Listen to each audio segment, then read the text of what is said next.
আসসালামু আলাইকুম রহমতুল্লাহ বারাকাতু। কি অবস্থা সবার? আশা করি ভালো আছো, সুস্থ আছো। তোমাদের শুক্রবার চলে আসি। আজকে একটু লাইভে জয়েন করতে একটু ডিফিকাল্টিস হচ্ছিল, যার কারণে একটু দেরি করে ফেলছি, বুঝছো? একটু দুঃখে দেরি হয়ে গেছে, টেকনিক্যাল ডিফিকাল্টিস হচ্ছিল লাইভটা শুরু করতে। এটা হয়তো বা নেটের স্পিডের কারণে হইতে পারে কোনো একটা কারণে। যাই হোক, so now we are in our class. So আমরা আজকে হচ্ছে উদ্ভিদের প্রজনন পড়বো। উদ্ভিদের প্রজনন খুব ছোট চ্যাপ্টার, এবং খুব যে বেশি প্রশ্ন এই চ্যাপ্টার থেকে আসছে বিগত বছরগুলোতে এরকম না। স্পেসিফিক কয়েকটা জায়গা আছে, যে জায়গাগুলো আমি তোমাদেরকে ভালো করে বলে দিব। সেই জায়গাগুলো তোমরা মানে পড়ে ফেলবা ইনশাল্লাহ। তাইলে এই চ্যাপ্টার একটা কমপ্লিট প্রিপারেশন হয়ে যাবে। এই চ্যাপ্টারের জন্য এত টেনশন করার কিছু নাই। ওকে, শরীরটা একটু কেমন কেমন যে লাগতেছে। ভাই ডক্টর স্ট্রেঞ্জের ট্রেলার আসছে। ট্রেলার তো অনেক আগেই আসছে। যেটা আসছে সেটা হচ্ছে মুভি রিলিজ ডেট আসছে আর কি। তো তো তোমাদের তো মানে রেজাল্ট হয়ে গেছে। তো তোমাদের রেজাল্ট পাওয়ার পর কে কেমন অনুভব করছো জানাই দিও। And now you all are officially admission candidate. কালকে একটা পড়লাম, মানে পত্রিকায় একটা নিউজ পড়লাম। নিউজটা পড়ে একটু আশার আলো সঞ্চারিত হয়েছে শরীরে, বুঝছো? শরীরে বলতে মনে আর কি।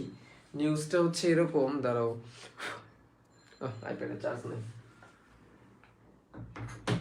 নিউজটা পড়ার পর একটু ভালো লাগছে, মনের মধ্যে মনে হলো যে যাক, কিছুটা আশার আলো দেখতে পারছি। জানি না, আমি সবসময় পজিটিভ থাকার ট্রাই করি, আর সবসময় হচ্ছে এন্ড রেজাল্ট দেখার ট্রাই করি।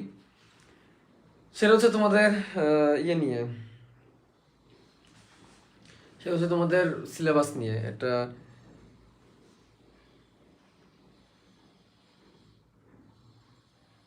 ওরে বাপ রে বাপ, পত্রিকায় ঢুকলেই ভালোবাসা দিবসের খবর। ভুলেই গেছিলাম আজকে 14 তারিখ।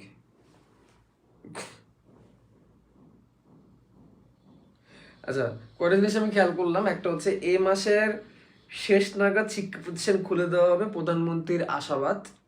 এই খবরটা খুব ভালো লাগছে। শিক্ষা প্রতিষ্ঠান তাতেই খুলে যাক। আর একটা খবর,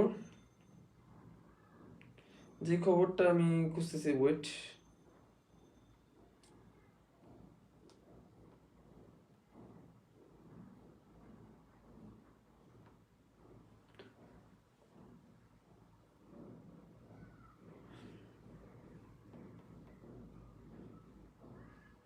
কালকে রাতের বেলা আমি খবরটা পড়ছি।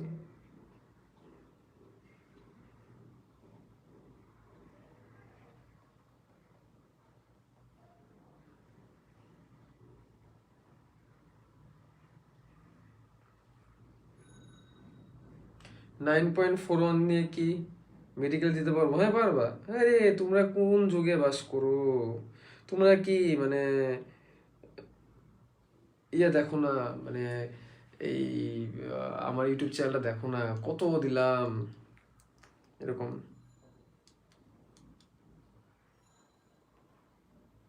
কত এরকম পোস্ট দিয়ে দিলাম তোমাদের জন্য, যাতে তোমরা হচ্ছে একটু থাকো, তোমরা যে জিনিসগুলো একটু কনফার্ম থাকো। গতবার আহ, করলাম, আমার স্টুডেন্ট চান্স পাইলো, এরকম বেশ কয়েকটা। একটা স্টুডেন্ট, সে একদম আমার ডিরেক্ট, মানে আমার ডিরেক্ট স্টুডেন্ট ছিল, ঠিক আছে? সে 4.5 সামথিং ছিল আর কি, 5.6 না এরকম ছিল। সে স্টুডেন্ট এখন দিনাজপুর মেডিকেলে পড়ে, ঠিক আছে? তো এরকম তো অনেক আছে, এরকম অনেক আছে, অসংখ্য স্টুডেন্ট আছে এরকম।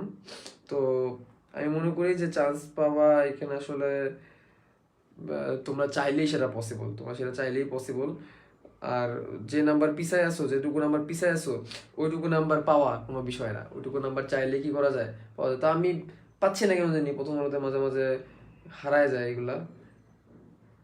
তো ব্যাপারটা এরকম দেখাইছিল আর কি, যে আমাদের শিক্ষামন্ত্রী বলছেন আর কি, যেই সিলেবাসে বোর্ড পরীক্ষা হয়েছে, এই সিলেবাসে যাতে ভর্তি পরীক্ষাগুলো হয়, সেই জন্য তিনি আসলে কি করছেন, আহ্বান জানাইছেন, এবং তিনি রিকোয়েস্ট করবেন যে যদি সিদ্ধান্ত নাও দেয় তাহলে তিনি রিকোয়েস্ট করবেন এটার জন্য। তোমরা হয়তো বা দেখছো, আমি খুঁজে পাচ্ছি না।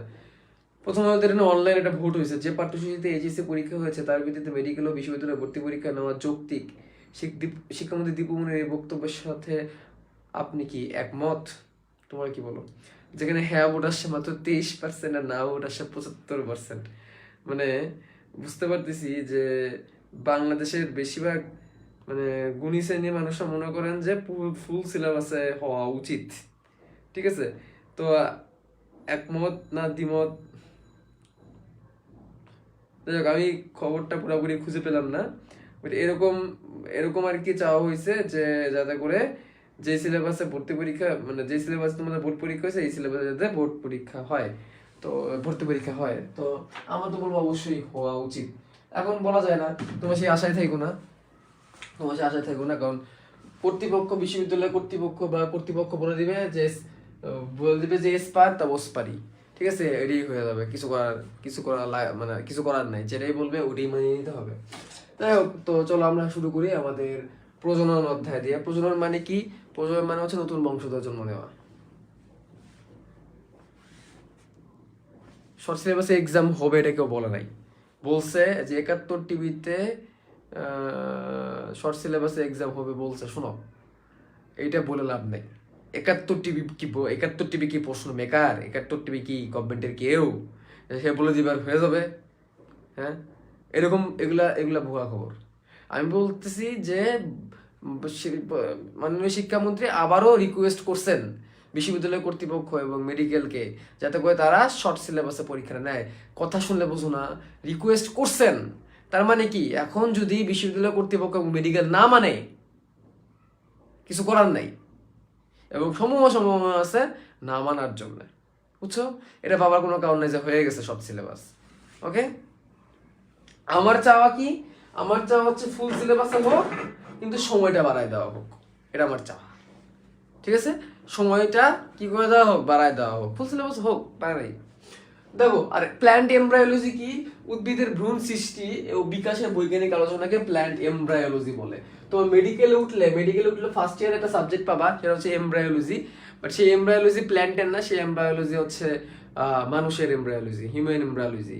ঠিক আছে, তো এই প্ল্যান্ট এমব্রায়োলজি এটা হচ্ছে উদ্ভিদের যে ভ্রূণ সৃষ্টির উপায়, তো এটা আমাদের জানতে হবে। উদ্ভিদের ভ্রূণ সৃষ্টির উপায় কি? Plant embryology.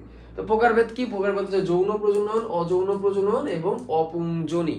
যৌন প্রজনন, অযৌন প্রজনন এবং অপুংজনী। ঠিক আছে, তো যৌন প্রজনন কি? শুক্রাণু আর ডিম্বাণু, শুক্রাণু আর ডিম্বাণু মিলিত হয়ে কি তৈরি করবে? যে প্রক্রিয়াটা হবে প্রক্রিয়াটাকে বলবে নিষেক। শুক্রাণু ডিম্বাণু মিলিত হওয়ার প্রক্রিয়াটাকে কি বলবে? নিষেক। এবং এই নিষেকের ফলে কি তৈরি হবে? নিষেকের ফলে জাইগোট তৈরি হবে। তারপরে আমি কি পাবো? তারপরে আস্তে আস্তে আমি ভ্রূণ পাবো, এইটাকে আমরা কি বলি? এটাকে আমরা যৌন প্রজনন বলি। তার মানে কি? নিষেক হবে। নিষেক মানে কি? শুক্রাণু ডিম্বাণু মিলিত হবে। ঠিক আছে, অযৌন প্রজনন ব্যাপারটা কি? এখানে শুক্রাণু ডিম্বাণু মিলিত হবে না, বা শুক্রাণু ডিম্বাণু মিলিত বা নিষেক বললে কোনো কথা হবে না। এখানে কি? নিষেক হবে না, রেদার দেন কি হবে? স্পোর সৃষ্টি হবে।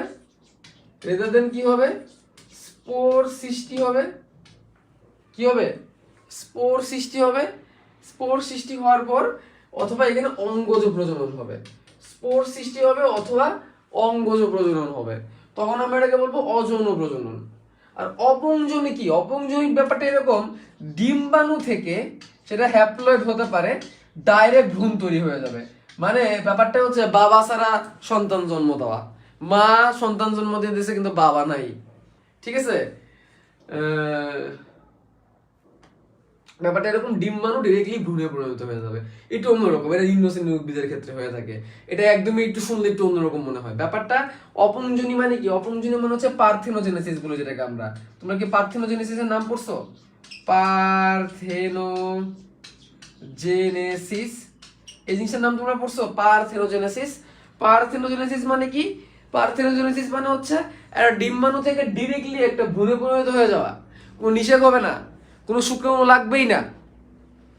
পার্থেনোজেনেসিস মানে কি? ডিম্বাণু থেকে ডিরেক্ট ভ্রূণ হয়ে যাবে, কোনো শুক্রাণু লাগবেই না, নিষেক হবেই না। ব্যাপার শুনলে একটু অন্যরকম মনে হয় যে কেমনে ভাই, এটা কেমনে পসিবল? এটাই পসিবল, উদ্ভিদের ক্ষেত্রে এটা পসিবল।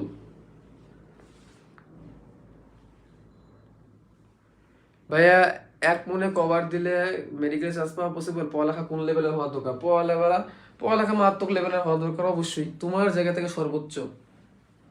আজকে 14 তারিখে উদ্ভিদ প্রজনন চ্যাপ্টারটা পড়লো, ভাইয়া ইন্টেনশনালি ফারাই নাই বাট পড়ে গেছে, ঠিক আছে? ভাইয়া ইন্টেনশনালি ফালাই নাই বাট পড়ে গেছে উদ্ভিদ প্রজনন চ্যাপ্টারটা, আমার কিছু করার নাই, ঠিক আছে? এবার দেখো ভ্রূণ। ভ্রূণ মানে যেখান থেকে নতুন একটা উদ্ভিদ জন্ম নেয়, সেখান থেকে একটা পরিণত উদ্ভিদ হবে, ডিপ্লয়েড। পরিণত উদ্ভিদের ডিপ্লয়েড ফুল হবে। ফুলের মধ্যে আমরা জানি একটি ফুলে কি কি অংশ আছে, এবং সেখানে আমরা জানি একটি ফুলের মধ্যে পরাগধানী, পরাগরেণু, যেখানে পরাগরেণু তৈরি হয়, গর্ভাশয়, গর্ভাশয়তে কি হয়, গর্ভাশয়তে আমার ডিম্বাণু তৈরি হয়। তো তাহলে এখানে শুক্রাণু ডিম্বাণু থাকবে এবং মিলিত হয়ে একটা ফল তৈরি করবে। গর্ভাশয়তে কিসে পরিণত হয়ে যাবে? ফলে। আর যে ফলের মধ্যে থাকবে পরবর্তীতে ভ্রূণ, আর সেই ভ্রূণটা আলাদা দেখানো হয়েছে। সেই ভ্রূণটা থেকে আবার নতুন করে একটা পরিণত উদ্ভিদ তৈরি হবে। এটা চক্রাকারে চলবে, এটা লাগবে না, এটা জাস্ট জেনে রাখো, ঠিক আছে? তো ফুল কি? আবৃতবীজী উদ্ভিদের ডিম্বাণু ও শুক্রাণু তৈরির স্থান।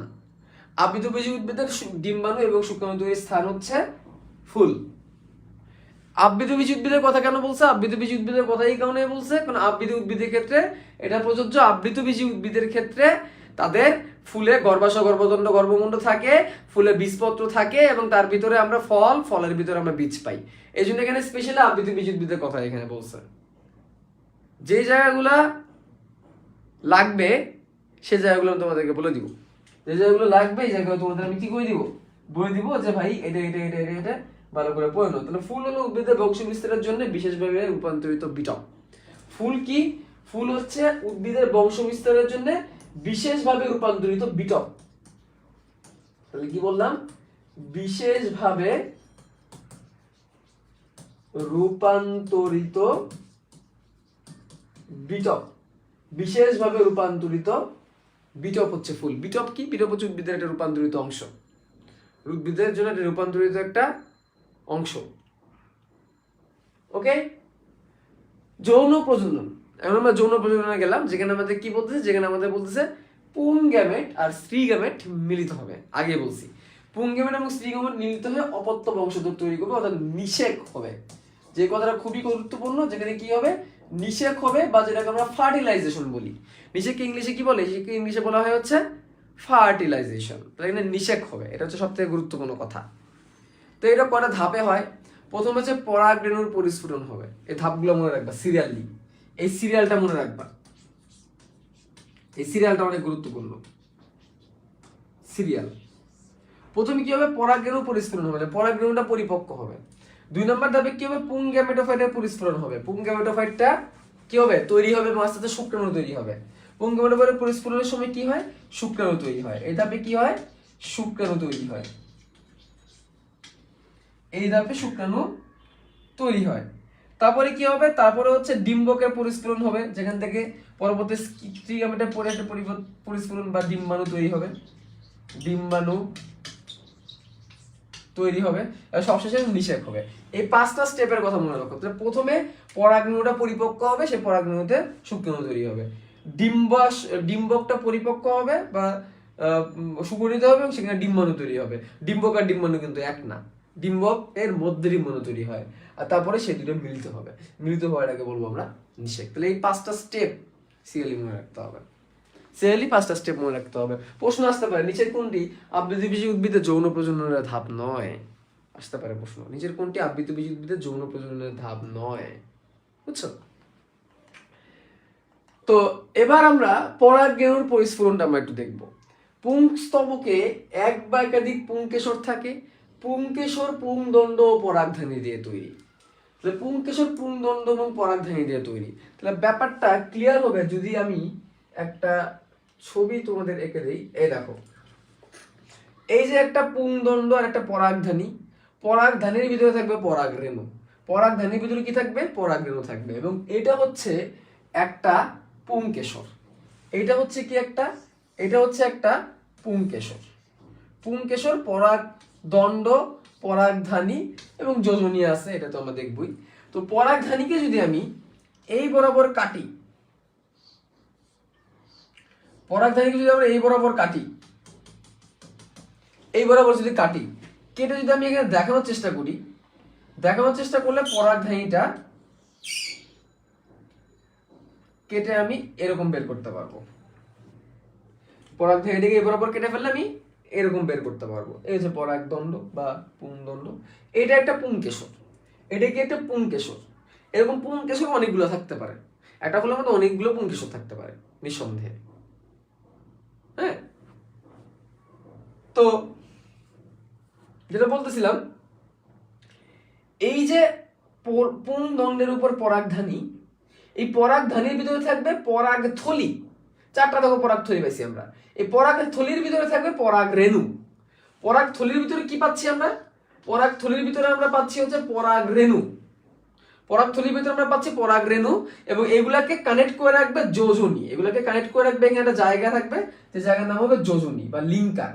যোজনী বা লিঙ্কার, কি কালি ব্যবহার করা যায়? এই কালি ব্যবহার করি। যোজনী বা লিঙ্কার এখানে কি করে রাখবে? চারটা পরাগথলি এবং তার পরাগরেণুগুলাকে কানেক্ট করে রাখবে। তাহলে এই কথাটা গুরুত্বপূর্ণ। যোজনী বা কানেকটিভও বলা হয় এটাকে। এটাকে কি বলা হয়? এটাকে কানেকটিভও বলা হয়। যোজনীকে ইংলিশে কানেকটিভও বলা হয়, কানেকটিভ। তাহলে পরাগধানীর যে দুটো খণ্ড থাকবে, যেখানে এইদিকে দুই দিকে আমি পরাগথলি পাবো, দেখে চারটা থলির মতো মনে হবে, বাট আসলে দুইটা খণ্ড আর কি। পরাগধানীটা দুটো খণ্ড থাকে, এই দেখো এখানে দেখা যাচ্ছে দুইটা খণ্ড, এই দেখো দুইটা খণ্ড, বা এটাকে আমরা এইভাবে বলতে পারি, এই একটা খণ্ড, এই একটা খণ্ড, মাঝখানে পুংদণ্ড। এই দুইটা খণ্ডের মাঝখানের জায়গাটা হবে যোজনী। দুইটা খণ্ডের মাঝখানের জায়গাটা হবে যোজনী, এবং এইভাবে করে এই দুই জায়গায় কি তৈরি হবে? এই দুই জায়গায় পরাগথলি তৈরি হবে। পরাগথলির ভিতরে থাকবে অসংখ্য পরাগরেণু। তাহলে এটা পরিস্ফুরিত হবে সবার প্রথমে। সবার প্রথমে এই কি আমার এই পরাগথলিটা প্রথমে, বা পরাগরেণুটা, পরাগথলির ভিতরে যে পরাগরেণুটা, এটা পরিস্ফুরিত হবে। প্রথমে পরাগরেণুটা পরিস্ফুরিত হবে। পরিস্ফুরিত মানে কি? পরিপক্ক হবে। তার ভিতরে তার পর্যন্ত পরাগরেণু তৈরি হবে। ঠিক আছে, পরাগরেণু থেকে মানে শুক্রাণু তৈরি হবে। এই জিনিসটা একটু খেয়াল করো। ঠিক আছে, এই জিনিসটা একটু খেয়াল করো। এবার দেখো পরাগধানীর অভ্যন্তরীণ গঠন। পরাগধানীর অভ্যন্তরীণ গঠনটা দেখবো আমরা। আর্কিস্পোরিয়াল কোষ ঘন সাইটোপ্লাজম বিশিষ্ট, সেখান থেকে দেওয়াল কোষ, দেওয়াল কোষ থেকে প্রাথমিক জনন কোষ, এবং ইত্যাদি ইত্যাদি। ছবি দিয়ে দেখাই তোমাদেরকে, তাহলে ক্লিয়ার হয়ে যাবে। এখানে শুরুটা শেষটা দেখো। আর্কিস্পোরিয়াল কোষ হচ্ছে ঘন সাইটোমিক কোষ, তার মানে পরাগধানীর কোষ থেকে কিভাবে পরাগরেণু হয়েছে এখানে দেখাবে। এটাকে পরাগরেণুর পরিস্ফুরণ আমরা বলতেছি। প্রথম ধাপে পরাগরেণু পরিস্ফুরিত হবে, তারপর সেখান থেকে শুক্রাণু তৈরি হবে। মনে করে দেখো, প্রথম ধাপের নাম ছিল পরাগরেণু পরিস্ফুরণ, 2 নম্বর ধাপের নাম ছিল শুক্রাণু তৈরি বলছিলাম আমরা, পুংখাটোফাইটে পরিস্ফুরণ। তাহলে আমরা দেখতেছি যে পরাগধানীতে কিভাবে পরাগরেণু তৈরি হয় সেটা আমরা দেখতেছি। আমরা এখানে কি দেখতেছি? পরাগরেণু পরিস্ফুরণে দেখতেছি কিভাবে পরাগধানীতে পরাগরেণু তৈরি হয়। তাহলে আমি এখানে লিখে দিই, কিভাবে পরাগধানীতে পরাগরেণু তৈরি হয়। পরাগধানীতে কিভাবে পরাগরেণু তৈরি হয় সেই জিনিসটা আমরা একটু দেখতেছি।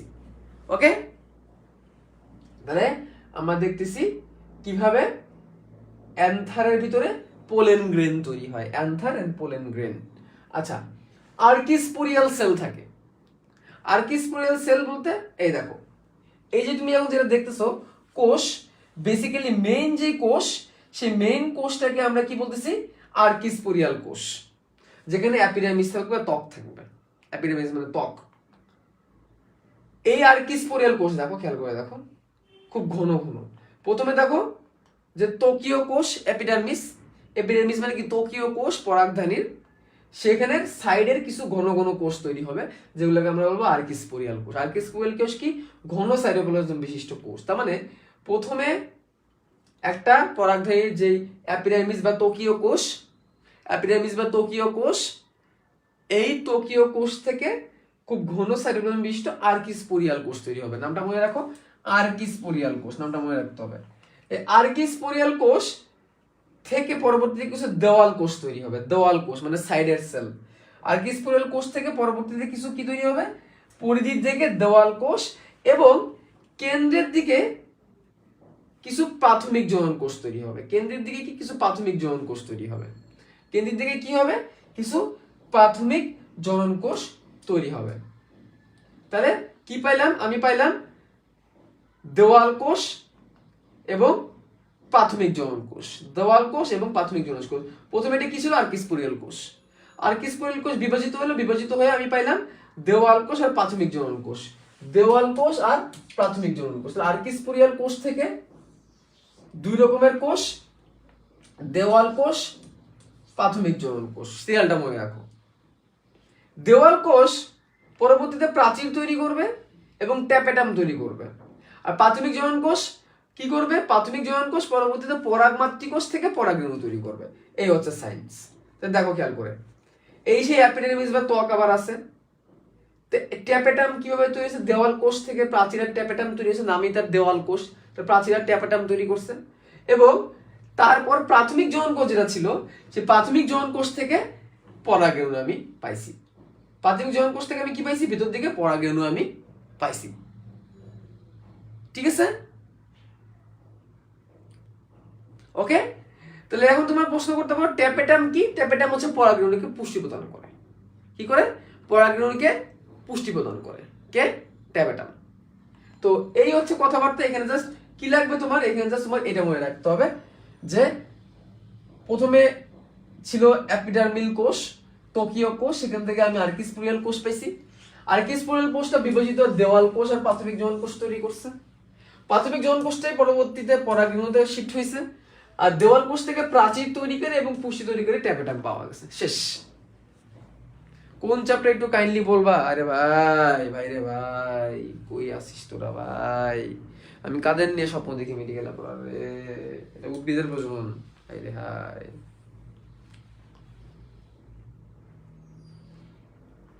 ওকে, এবার আমরা পরাগরেণুর গঠন দেখব। উপরে লাইনগুলো পড়বা, এক্সেন কি দিয়ে তৈরি, ইন্টেন কি দিয়ে তৈরি, হ্যাপ্লয়েড এক নিউক্লিয়াস বিশিষ্ট, এগুলো তোমরা পারবোই। তো এক্সেন মানে বাইরের ত্বক, ইন্টেন মানে ভেতরের ত্বক। পরাগরেণুর বাইরে এরকম কাটা কাটা কাটা কাটা কাটা কাটা থাকে, এটাকে আমরা কি বলি? এটাকে আমরা আর্কেন্টেরন বলি। এটাকে আমরা কি বলি? আর্কেন্টেরন থাকি। ঠিক আছে? এক্সেনে বিভিন্ন রকমের রাসায়নিক উপাদান থাকে। প্রধান উপাদান হলো স্পোরোপোলেনিন। এক্সেনের প্রধান উপাদান কি? এক্সেনের প্রধান উপাদান হচ্ছে স্পোরোপোলেনিন। ঠিক আছে? এক্সেনের প্রধান উপাদান হচ্ছে স্পোরোপোলেনিন। এই কথাটা মনে রাখতে হবে। ঠিক আছে? স্পোরোপোলেনিন এক্সেনের প্রধান উপাদান। স্পোরোপোলেনিন, এটা মনে রাখবা। এক্সেনের প্রধান উপাদান কি? স্পোরোপোলেনিন। ইন্টেনটা অনেক পাতলা হয় এবং দেখো এই জায়গায় একটা ছিদ্র থাকে, এটাকে কি বলে? এটাকে আমরা বলে থাকি ছিদ্র বা রেণু ছিদ্র বা জাম্পোর বা ছিদ্র, পরাগরেণু ছিদ্র। তো দেখো ব্যাপারটা কি? সাইটোপ্লাজম দেখলাম, এই হচ্ছে নিউক্লিওলাই বা নিউক্লিওলাস। নিউক্লিওলাই বা নিউক্লিওলাস। ওকে, তো পরাগরেণু বা নিউক্লিয়াস, নালিকা নিউক্লিয়াস এবং জনন নিউক্লিয়াস, দুই নিউক্লিয়াসে ভাগ হয়। তারপরে দুটি পুংগেমিট তৈরি হয়। দেখো খেয়াল করে, এই একটা নিউক্লিয়াস, আর একটা নিউক্লিয়াসে জন্ম নিচ্ছে। একটা হচ্ছে নালিকা নিউক্লিয়াস, এটা হচ্ছে জনন নিউক্লিয়াস।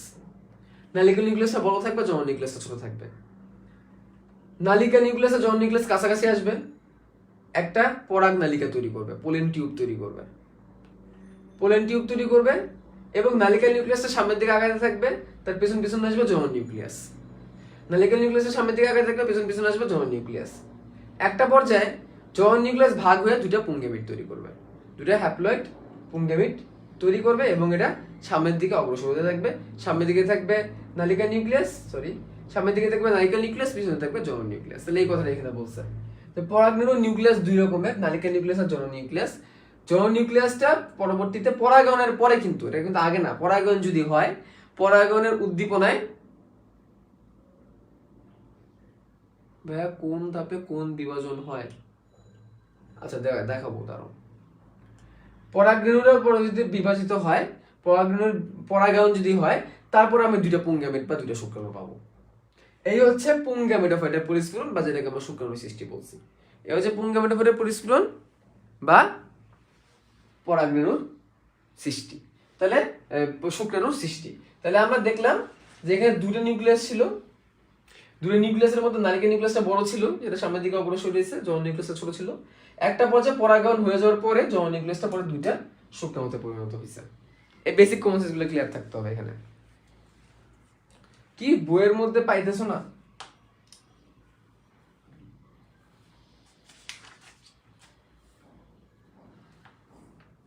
ওকে, তাহলে এই যে ছিদ্রটা ছিল যেটাকে জার্ম পোর বলছিলাম, ছিদ্র, রেণুরন্ধ্র, পরাগরেণুর রন্ধ্র, এই রন্ধ্রটা দিয়েই কিন্তু পরাগ নালিকাটা তৈরি হয়েছে।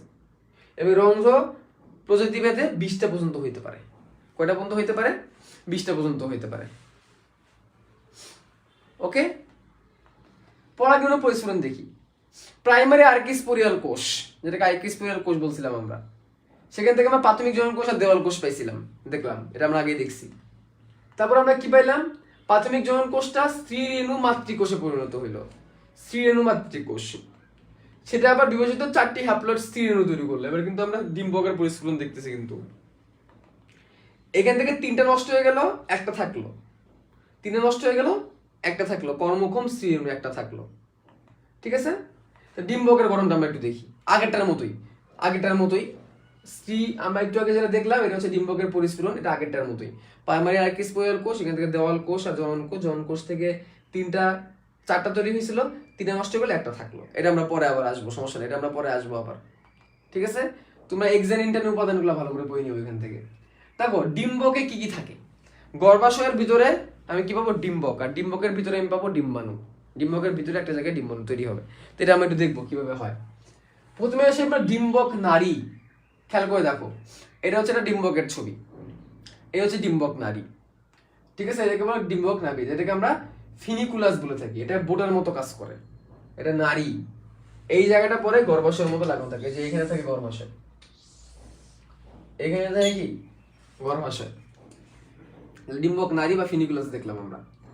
ডিম্বক নাভি, ডিম্বকের যে অংশ ডিম্বক নারীর সাথে সংযুক্ত থাকে, তাহলে এই জায়গাটা হচ্ছে ডিম্বক নাভি।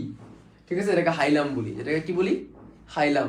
প্রশ্নটা এরকম আসছিল, ডিম্বকের নারীর সাথে ডিম্বক লাগানো থাকে কিসের মাধ্যমে, কোন জায়গার মাধ্যমে? আনসারটি ছিল হাইলাম। এই জায়গাটা অনেক বেশি গুরুত্বপূর্ণ এবং চিত্রটাও লাগবে। নিউসেলাস কি? ভ্রূণ পোষক টিস্যু, ত্বক দিয়ে ঘেরা প্রধান টিস্যুই হচ্ছে নিউসেলাস। এই দেখো, এইগুলো তো ত্বক, এইটা এটা এটা এটা এটা এটাগুলো ত্বক। ভিতরে যে জায়গাটা দেখতেছি এটা হচ্ছে নিউসেলাস। এই যে টিস্যুগুলো হচ্ছে নিউসেলাস, ভ্রূণ পোষক টিস্যু। সে ভ্রূণটাকে ধারণ করবে, পরবর্তী এখানে ভ্রূণ হবে, ভ্রূণটাকে সে ধারণ করবে, ভ্রূণ পোষক। ডিম্বক ত্বক, নিউসেলাসের বাইরের ত্বকে আবরণ কি? ডিম্বক ত্বক। এটা অন্তঃধকার বহিত্বক, দেখতে পাচ্ছ তোমরা, অন্তঃধকার বহিত্বক, এটা ডিম্বক ত্বক। ডিম্বক রন্ধ্র, ডিম্বকের অগ্রপ্রান্তের ত্বকের ছিদ্র হচ্ছে ডিম্বক রন্ধ্র। এই যে জায়গাটা হচ্ছে ডিম্বক রন্ধ্র। এটা নিচের দিকে হলে অধোমুখী ডিম্বক, উপর দিকে থাকলে ঊর্ধ্বমুখী ডিম্বক, পাশে থাকলে পার্শ্বমুখী ডিম্বকের আমরা দেখবো। ঠিক আছে,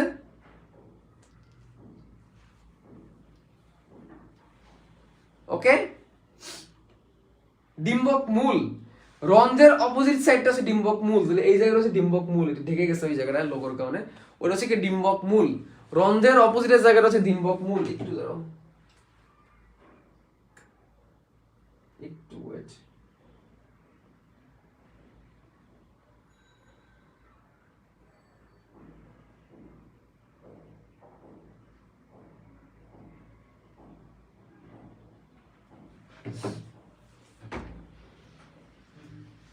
তাহলে বললাম যে এই যে ডিম্বক রন্ধ্র, মাইক্রোপাইল যেটাকে আমরা বলি, ইংলিশটা জেনে রাখবা, ইংলিশেও কিন্তু পরীক্ষা প্রশ্ন আসে, মেডিকেলে কিন্তু ইংলিশ আসে ইদানিং। এর অপোজিটের পার্টটা হচ্ছে কি? এর অপোজিটের পার্টটা হচ্ছে ক্যালাজা বা ডিম্বক মূল। ক্যালাজা বা ডিম্বক মূল, ক্যালাজা মনে রাখতে হবে, ক্যালাজা এই নামটা লাগবে, ইংলিশ নামগুলো লাগবে। তাহলে এখানে ইংলিশ কার কার নাম লাগবে? ক্যালাজার ইংলিশ নামটা লাগবে ডিম্বক মূলের। এই জায়গাটা মূল আর এই জায়গাটা রন্ধ্র, পুরা হচ্ছে রন্ধ্র, এটা হচ্ছে মূল।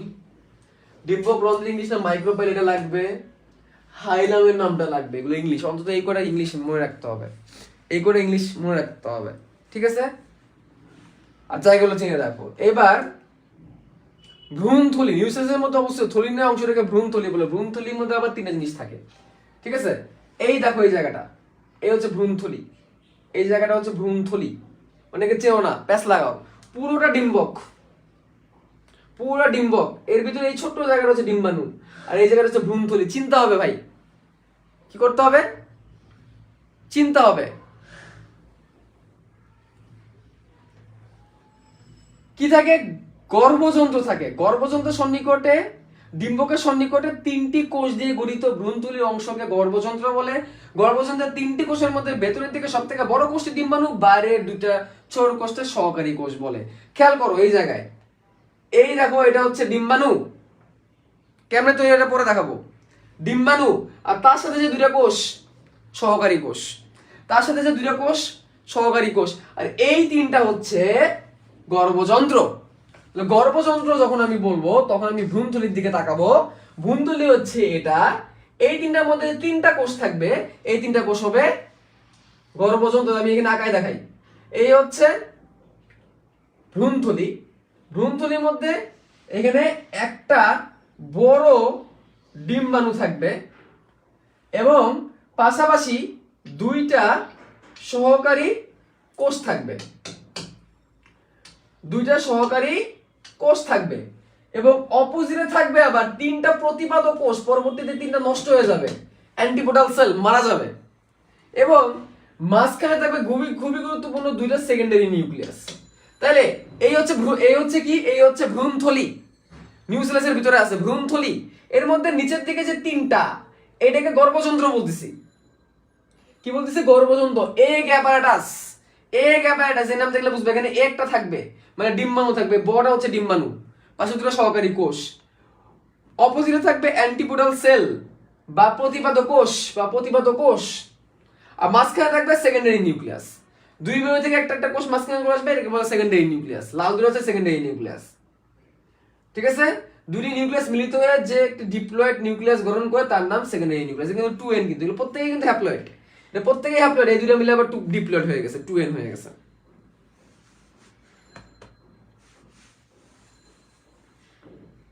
ওকে, বিভিন্ন প্রকারের ডিম্বক দেখবো আমরা একটু। দেখো ঊর্ধ্বমুখী ডিম্বক, ঠিক আছে? অ্যাট্রোপাস, নাম ইংলিশটা মনে রাখতে হবে, অর্থোপাস বা অ্যাট্রোপাস। উদাহরণগুলো পড়বা এখানে, কোনটার উদাহরণ কি ভালো করে পড়বা। ঊর্ধ্বমুখী ডিম্বকের উদাহরণ হচ্ছে পানি মরিচ, গোলমরিচ, পান। পানি মরিচ, গোলমরিচ, পান ঊর্ধ্বমুখী ডিম্বক, মুখ মানে ডিম্বক রন্ধ্রের উপরের দিকে আর মূলটা নিচের দিকে। এরপর আমরা দেখবো নিম্নমুখী ডিম্বক, যেটা আমি একটু আগে দেখে আসছি। শিম, রেরি, ছোলা। শিম, রেরি, ছোলা, সরি এটা তো অধোমুখী, তাই না? হ্যাঁ, শিম, রেরি, ছোলা, ঠিক আছে, অধোমুখী। পার্শ্বমুখী ক্ষুদিপানা, পপি, পার্শ্বমুখী। বক্রমুখী সরিষা, কালকা, সুন্দা। সরিষা, কালকা, সুন্দা এগুলো হচ্ছে বক্রমুখী। ঊর্ধ্বমুখী উপরের দিকে মুখ, বক্রমুখী অর্ধমুখী নিচের দিকে মুখ, মানে যেটা আমরা একটু আগে আঁকাইছি। পার্শ্বমুখী যদি সাইডের দিকে থাকে মুখটা, আর বাঁকানো এভাবে থাকলে হচ্ছে বক্রমুখী। এখানে ভাই কোনটার এক্সাম্পল কি? এই স্লাইডটা 100% ইম্পর্টেন্ট, হটস্পট 5 স্টার।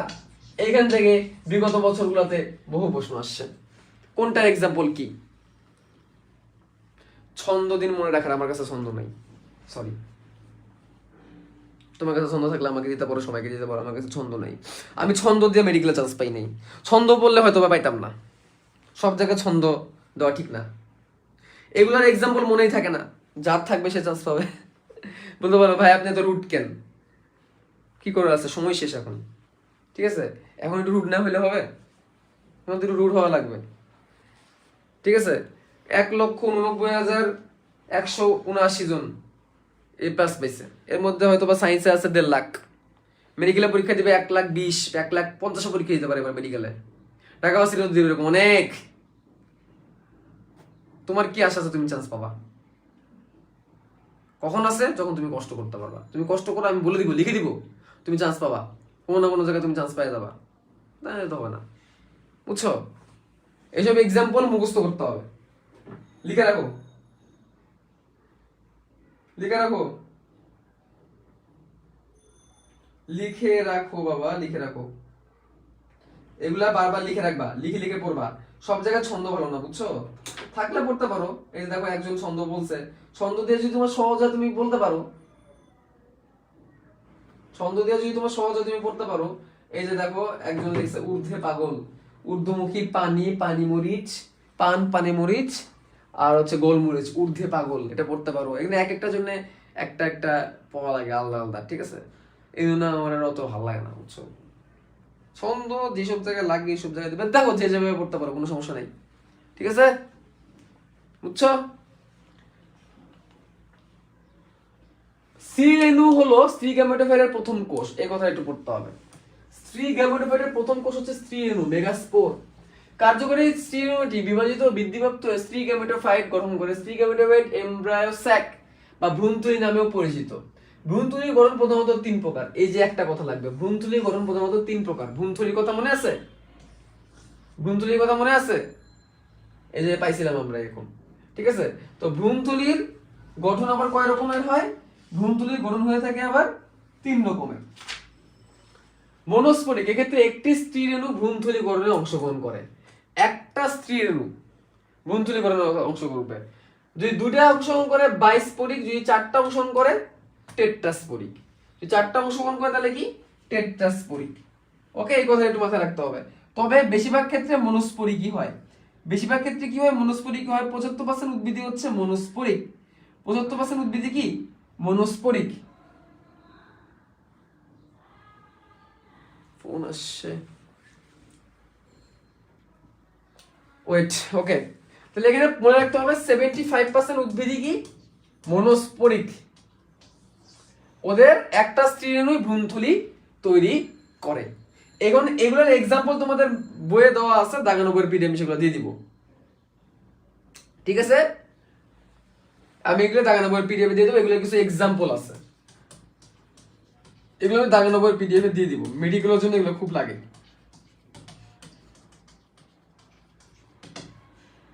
ঠিক আছে। এগুলো কিছু এক্সাম্পল দেওয়া আছে, এগুলো আমি কি করবো? দাগানো বইয়ের মধ্যে তোমাদের দিয়ে দিব। এবার দেখো স্ত্রী গ্যামেটোফাইট সৃষ্টি, যে জায়গাটা খুবই গুরুত্বপূর্ণ, যেখানে কিনা আমরা দেখছিলাম ওই যে গর্ভযন্ত্র, তার ভিতরে ডিম্বাণু, সহকারী নিউক্লিয়াস, সহকারী কোষ, প্রতিপাদ কোষ, সেকেন্ডারি নিউক্লিয়াস কেমনে তৈরি হয়েছে, এগুলো একটু আমরা দেখবো। দেখো 4টা স্ত্রী রেণু ছিল, 4টা স্ত্রী রেণু ছিল, একটি কার্যকর স্ত্রী রেণু থাকলো, তার থেকে 2টা নিউক্লিয়াস, তার থেকে 4টা নিউক্লিয়াস, 4 থেকে 8টা নিউক্লিয়াস, এবং তারপরে দেখো কি হয়। তাহলে দেখো এই প্রাথমিক আর্কিস্পোরিয়াল কোষ, যে আবার প্রথমে চলে আসে, বলছিলাম এটা পরে বলবো, ঠিক আছে। প্রাথমিক আর্কিস্পোরিয়াল কোষ পাইলাম, সেখান থেকে দেওয়াল কোষ আর প্রাথমিক জনন কোষ পাইলাম, আগের মতো পরাগরেণু গঠনের মতো, ঠিক আছে। এর মধ্যে দেওয়াল কোষ তো দেওয়ালই তৈরি করবে এবং পুষ্টির জন্য সাইড দিয়ে চলে যাবে। এই যে প্রাথমিক জনন কোষ, এইখান থেকে এখন মিওসিস হবে। মিওসিস হয়ে কি হবে? 4টা স্ত্রী রেণু তৈরি করবে। তাহলে প্রথমে আমি স্ত্রী রেণু মাতৃকোষ ছিল, 4টা স্ত্রী রেণু তৈরি করলো। কি করলো? 4টা স্ত্রী রেণু তৈরি করলো। দাঁড়াও এক মিনিট দেখি নি কি বলছো। ক্লিয়ার দেখা যায় না কেন? ক্লিয়ার দেখা যাচ্ছে না?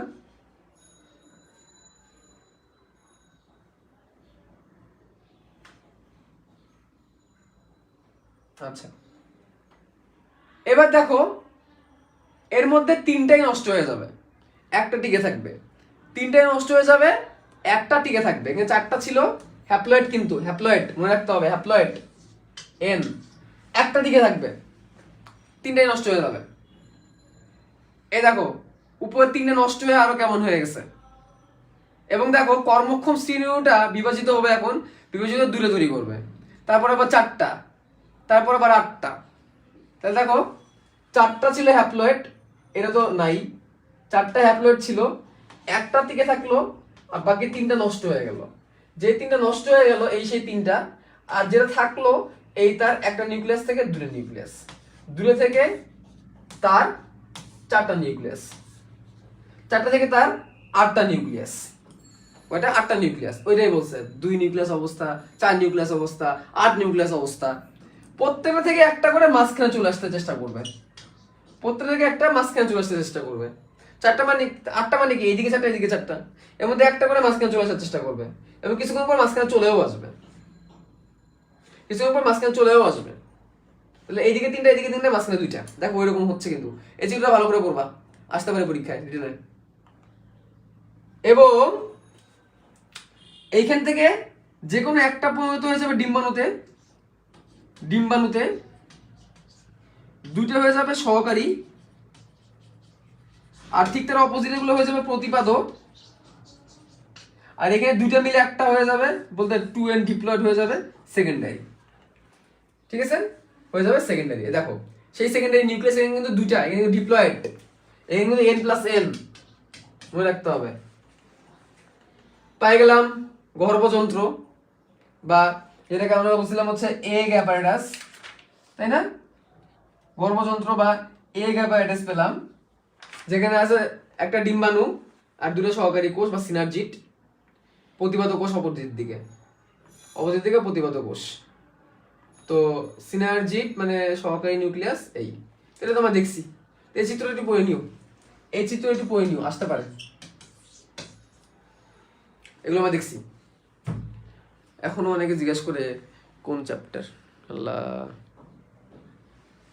আল্লাহ বাঁচাও আমায়। ঠিক আছে গেল।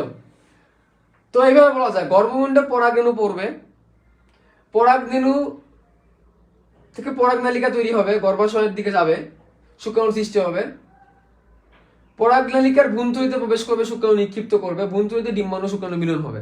দেখাচ্ছে এটা তোমাদেরকে, দাঁড়াও। গর্ভমুণ্ডে বিশেষ প্রোটিন এবং পরাগরেণু বিশেষ প্রোটিন পারস্পরিক বিক্রিয়ার স্বপ্রজাতি শনাক্ত করে। মানে ধরো একটা ফুলের পরাগরেণু পড়লো, দেখো এই হচ্ছে গর্ভাশয়, গর্ভদণ্ড, গর্ভমুণ্ড, এইখানে ডিম্বক আছে, এখানে ডিম্বাণু আছে, ভালো কথা। এইখানে একটা পরাগরেণু পড়বে, তাদের প্রোটিনগুলো যদি মিলে তখন বুঝবে যে আসলে এরা স্বপ্রজাতি, তা নাহলে নষ্ট হবে, তাহলে পরাগরেণুটা ওয়েস্ট হবে, কি হবে? ওয়েস্ট হবে। দেখো কি হইলো, এই পরাগরেণুটা পরাগনালিকা তৈরি করলো, তাহলে পরাগনালিকা কখন হবে? পরাগায়নের পরে। পরাগায়ন হওয়ার পরে এই গর্ভাশয়ের কারণে একটা উদ্দীপনা তৈরি হবে, যার কারণে পরাগনালিকা তৈরি হবে। আর সেই দুটো নিউক্লিয়াস, একটা নালিকা নিউক্লিয়াস, একটা জনন নিউক্লিয়াস, তো এই যে সে ভিতরে ঢুকছে, যে এটা কেমন ঢুকছে? পরাগনালিকা সেলুলোজ, পেকটিনেজ ইত্যাদি এনজাইম নিশ্চিত করে গর্ভদণ্ডের ভেতরে কোষ বিগলন করে পরাগনালিকা গমন পথ সৃষ্টি করে। পরাগরেণু পড়লো, সেম পরে মিলে গেল, গর্ভাশয় বললো আসো, সে উদ্দীপনা দিল, এই উদ্দীপনায় এই পরাগনালিকা তৈরি হইলো। এই পরাগনালিকা বিভিন্ন রকমের এনজাইম দিয়ে এই যে গর্ভদণ্ডের কোষগুলোকে বিগলন করতে করতে সামনের দিকে যাওয়া শুরু করলো।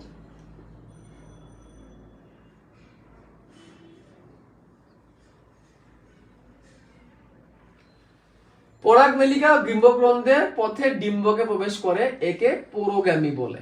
বলতেছি এই নালিকাটা দেখো, এই দেখো নালিকা নিউক্লিয়াস এবং দুইটা শুক্রাণু, সে ডিম্বক রন্ধ্র হয়ে প্রবেশ করছে, সে যে ডিম্বক রন্ধ্র হয়ে প্রবেশ করছে, এই ঘটনাটাকে আমরা বলছি পুরোগামী। এই ঘটনাটাকে আমরা কি বলছি? পুরোগামী। এই যে দেখো সেইভাবে এসে এইভাবে ঢুকে যাবে, এটাকে আমরা কি বলছি? পুরোগামী। ওকে, তো কার কার ক্ষেত্রে হয়? কিছু কিছু সময় এই দিক থেকে ঢুকে যায়, ডিম্বক মূল বলে উল্টা দিক থেকে ঢুকে যায়। ঠিক আছে, তো এটাকে আমরা ক্যালাজোগামী বলি, যে ক্যালাজা দিয়ে ঢুকে। ক্যালাজা মানে কি? এই যে ডিম্বক মূল অপোজিট দিয়ে ঢুকে যায়, তাহলে ক্যালাজোগামী বলে রাখবা।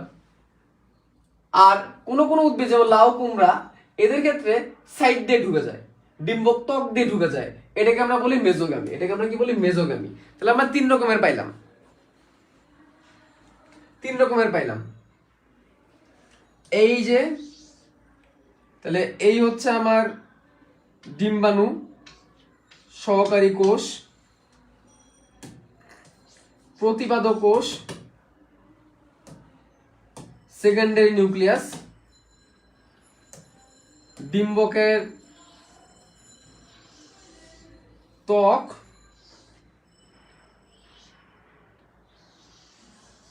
এই হচ্ছে ডিম্বক রন্ধ্র, এই হচ্ছে ডিম্বক মূল, পরাগনালিকা আসবে, আসে এইভাবে ঢুকে যাবে। এই হচ্ছে নালিকা নিউক্লিয়াস, আর এই হচ্ছে দুটো শুক্রাণু। নালিকা নিউক্লিয়াসটা ব্লাস্ট হয়ে যাবে, নালিকা নিউক্লিয়াসটা এখানে ব্লাস্ট হয়ে যাবে বা ধ্বংস হয়ে যাবে। নালিকা নিউক্লিয়াস যদি ধ্বংস হয়ে যায় তাহলে একটা পুংগ্যামিট বা শুক্রাণু এসে এখানে মিলিত হবে, আর একটা পুংগ্যামিট বা শুক্রাণু এসে এখানে মিলিত হবে, দুইবার নিষেক হবে। ঢুকলো কি দিয়ে? ডিম্বক রন্ধ্র দিয়ে। এটাকে বললাম আমরা পুরোগামী। এটাকে কি বললাম? পুরোগামী।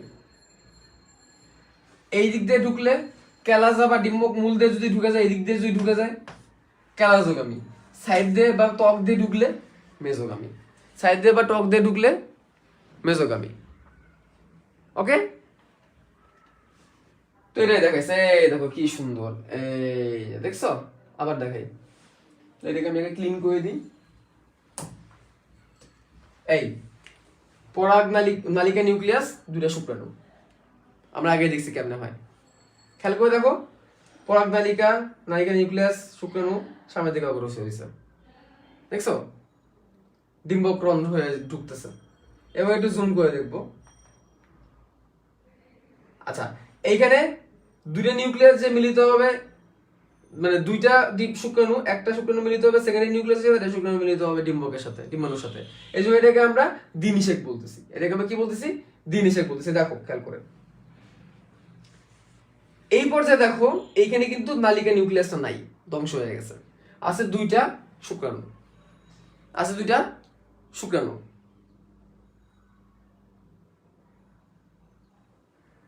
এই হচ্ছে সেকেন্ডারি নিউক্লিয়াস, এই হচ্ছে ডিম্বাণু। দেখো কি হইলো, একটা যে ডিম্বাণুর সাথে মিলিত হইলো, ডিম্বাণুর সাথে একটা মিলিত হইলো, এই যে মাত্র, ঠিক আছে? এবং বাকি যে একটা থাকলো তাকে তো মিলিত হওয়া লাগবে, সে যায় সেকেন্ডারি নিউক্লিয়াসের সাথে মিলিত হয়ে গেল। কি সুন্দর, দেখছো? এত সুন্দর ভিজুয়াল তুমি কই পাবা? এই দেখো এখানেও কিন্তু হয়ে গেছে, সাইডেও কিন্তু হয়েছে। আবার দেখাই, এত সুন্দর ভিজুয়াল তুমি কই পাবা? এইখানে খেয়াল করো, এখানেও খেয়াল করো, দুই জায়গায় হবে ওটা। এখানে দেখো আমি একবার চাপবো, 1 2 3, এখানেও হয়েছে, এখানে হয়েছে। আমি একবার চাপবো 1 2 3, সেকেন্ডারি নিউক্লিয়াসের সাথে মিলিত হয়ে গেছে। দুইবার নিষেক হয়েছে। এটাকে আমরা দ্বিনিষেক বলি। এটাকে আমরা কি বলি? দ্বিনিষেক বলি, ঠিক আছে? তো এবং এই প্রক্রিয়াটাকে দেখো, এইখানে যে তিনটা মিলিত হয়েছে একসাথে, এর ফলে কিন্তু ট্রিপ্লয়েড কোষ তৈরি হয়েছে, n+n+n ট্রিপ্লয়েড হয়েছে। এটাকে আমরা বলি ত্রিমিলন। এটাকে আমরা কি বলি? ত্রিমিলন, ট্রিপ্লয়েড ফিউশন, ট্রিপল ফিউশন, এটাকে ত্রিমিলন বলি আমরা। পরবর্তীতে এটা শস্যে পরিণত হয়ে যাবে। পরবর্তীতে কিসে পরিণত হবে? শস্যে পরিণত হবে। দেখছো কি সুন্দর করে আমরা দেখে ফেললাম। তো এটাকে আমরা বলি দ্বিনিষেক। কি বলি? দ্বিনিষেক।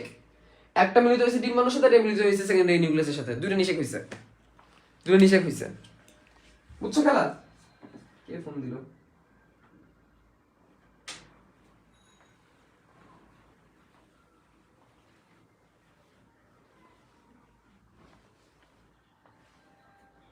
বুঝতে পারছো? তাহলে এখানে কি হয়েছে? থ্রিতে বুঝছো খেলা? বুঝছো কি হয়েছে? এখানে দুইবার নিষেক হয়েছে, প্রশ্নটা কিন্তু আসে। এবার নিষেক ক্রিয়া, দ্বিনিষেক ক্রিয়াটাকে আবার একটু দেখি। একই সময় ডিম্বাণুর সাথে একটি পুংগ্যামেটের মিলন, সেকেন্ডারি নিউক্লিয়াসের সাথে অপর পুংগ্যামেটের মিলন প্রক্রিয়াকে দ্বিনিষেক বলে, দ্বিগর্ভধারণ প্রক্রিয়া বলে। সেকেন্ডারি নিউক্লিয়াসের সাথে একটি পুংগ্যামেটের মিলনকে ত্রিমিলন বলে, কারণ আগে ডিপ্লয়েড ছিল, এখন আরেকটা মিলছে। কারণ এতে দুটি মেরু নিউক্লিয়াস ও একটি পুং নিউক্লিয়াসে তিনটি নিউক্লিয়াসের মিলন ঘটে। তাহলে এখন নিষেক আর দ্বিনিষেকের পার্থক্য তোমরা পড়বা, নিষেক আর দ্বিনিষেকের পার্থক্য তোমরা পড়বা রিটেনের জন্য। একটা কথা মনে রাখবা, দ্বিনিষেকটা শুধুমাত্র আবৃতিবীজীদের জন্যই হয়। নগ্নবীজীদের ক্ষেত্রে সাধারণত আমরা দ্বিনিষেক দেখি না। কেন? নগ্নবীজ আবৃতিবীজ তোমাদের পড়াইছি, ঠিক আছে? যে নগ্নবীজ উদ্ভিদের গর্ভাশয়, গর্ভদণ্ড, গর্ভমুণ্ড এগুলো নাই, ডিম্বক নগ্ন অবস্থায় থাকে, খালি একমাত্র অ্যাফিড্রা বাদে, খালি অ্যাফিড্রা বাদে। অ্যাফিড্রার কথা বলছিলাম। নিষেকের জন্য একটা পুংগ্যামেট হলে হয়, দ্বিনিষেকের জন্য দুইটা পুংগ্যামেট লাগবে। আর নিষেকের জন্য ওই যে দ্বিনিষেকের ফলে ট্রিপ্লয়েড থেকে পরবর্তীতে শস্য তৈরি হবে। কি তৈরি হবে? শস্য তৈরি হবে। প্রায় নালিকা নিউক্লিয়াসটা কই গেল? বললাম না নালিকা নিউক্লিয়াস ধ্বংস হয়ে গেছে বাবা, নালিকা নিউক্লিয়াসটা ধ্বংস হয়ে গেছে।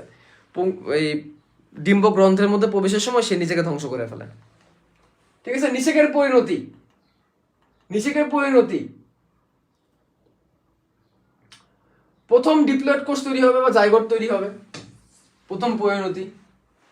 এই দেখো, তারপরে ভ্রূণ তৈরি হবে, ভ্রূণটা আস্তে আস্তে বড় হবে, এগুলো জাস্ট জেনে রাখো, এগুলো অতটা বেশি গুরুত্বপূর্ণ না, দাগানো বইয়ের মধ্যে দিয়ে দিব। ভ্রূণ তৈরি হবে, বীজপত্র তৈরি হবে, বীজপত্র থেকে পরবর্তীতে বীজপত্র উদ্ভিদ তৈরি হবে, এটা জাস্ট জেনে রাখলেই চলবে। তারপর শস্য তৈরি হবে, ট্রিপ্লয়েড শস্য তৈরি হবে, 3N থেকে শস্য হয়ে যাবে। তারপর সেখান থেকে বীজ তৈরি হবে, বীজের মধ্যে বীজপত্র থাকবে, ভ্রূণ মুকুল ভ্রূণ মূল থাকবে, তারপর সেখান থেকে ফল তৈরি হবে। এই যে এটা পড়ো, এটা মুখস্থ করো। এই যে একটা জায়গা 100% পড়ো, ওইগুলো অত বেশি ইম্পর্টেন্ট না, আমি দাগানো বইয়ের পিডিএফ দিয়ে দিব, যতগুলো লাগবে দাগানো বইয়ের পিডিএফ দিও। এই জায়গা থেকে প্রত্যেক বছর প্রশ্ন থাকে, এটা মুখস্থ করো। আর আমি তোমাদের একটু ব্রেক দিলাম, একটু ব্রেক। এখন বাজে হচ্ছে 11টা 8, আমরা একটু লম্বা ব্রেক নিব। আমরা 11টা 18-তে আসবো, 10 মিনিটের ব্রেক নিয়ে আমরা 10 মিনিটের ব্রেক নিয়ে এবং মুখস্থ করবো। আমি কিন্তু পরে জিজ্ঞেস করবো এটা পারা মানে একটা এমসিকিউ শিওর, এটা পারা মানে ওই যে একটা এমসিকিউ শিওর, ঠিক আছে? এটা পারলে একটা এমসিকিউ শিওর, মুখস্থ করো। নিষেকের পর কোন জায়গাটা কিসে পরিণত হয় আমি একটু বলি। গর্ভাশয় ফল হয়ে যায়, ডিম্বক বীজ হয়ে যায়, ডিম্বাণুটা ভ্রূণে হয়ে যায়, সেকেন্ডারি নিউক্লিয়াসটা শস্যে পরিণত হয়ে যায়, তারপরে কোনটা কোনটা নষ্ট হয়ে যায়, কে কি হয়ে যায়, এটা পারা মানে একটা এমসিকিউ শিওর। পড়ো। ব্রেক।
ওকে সরি লেট হয়ে গেল।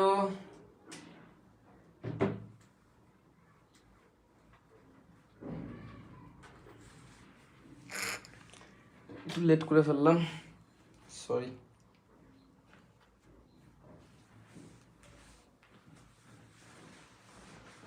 ওকে, তো তোমরা আই থিঙ্ক এটা মুখস্থ করে ফেলছো।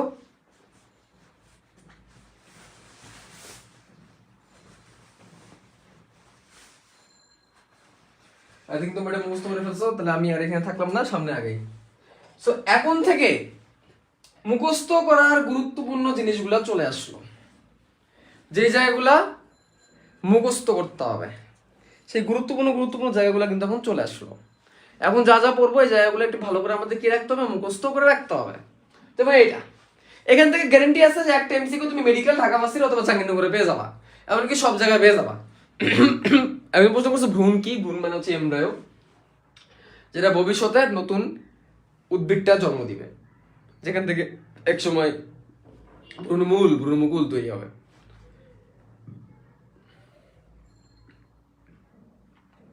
ওকে, নিষেক্রিয়ার গুরুত্ব পড়ে ফেলবা রিটেনার জন্য। এখানে আমার পড়ার কিছু নাই, নিষেক্রিয়ার গুরুত্ব রিটেনার জন্য পড়বা। রিটেন নিষেক্রিয়ার গুরুত্ব রিটেনার জন্য পড়বা। এখানে আমার পড়ানোর মতো বাবা কিছুই নাই।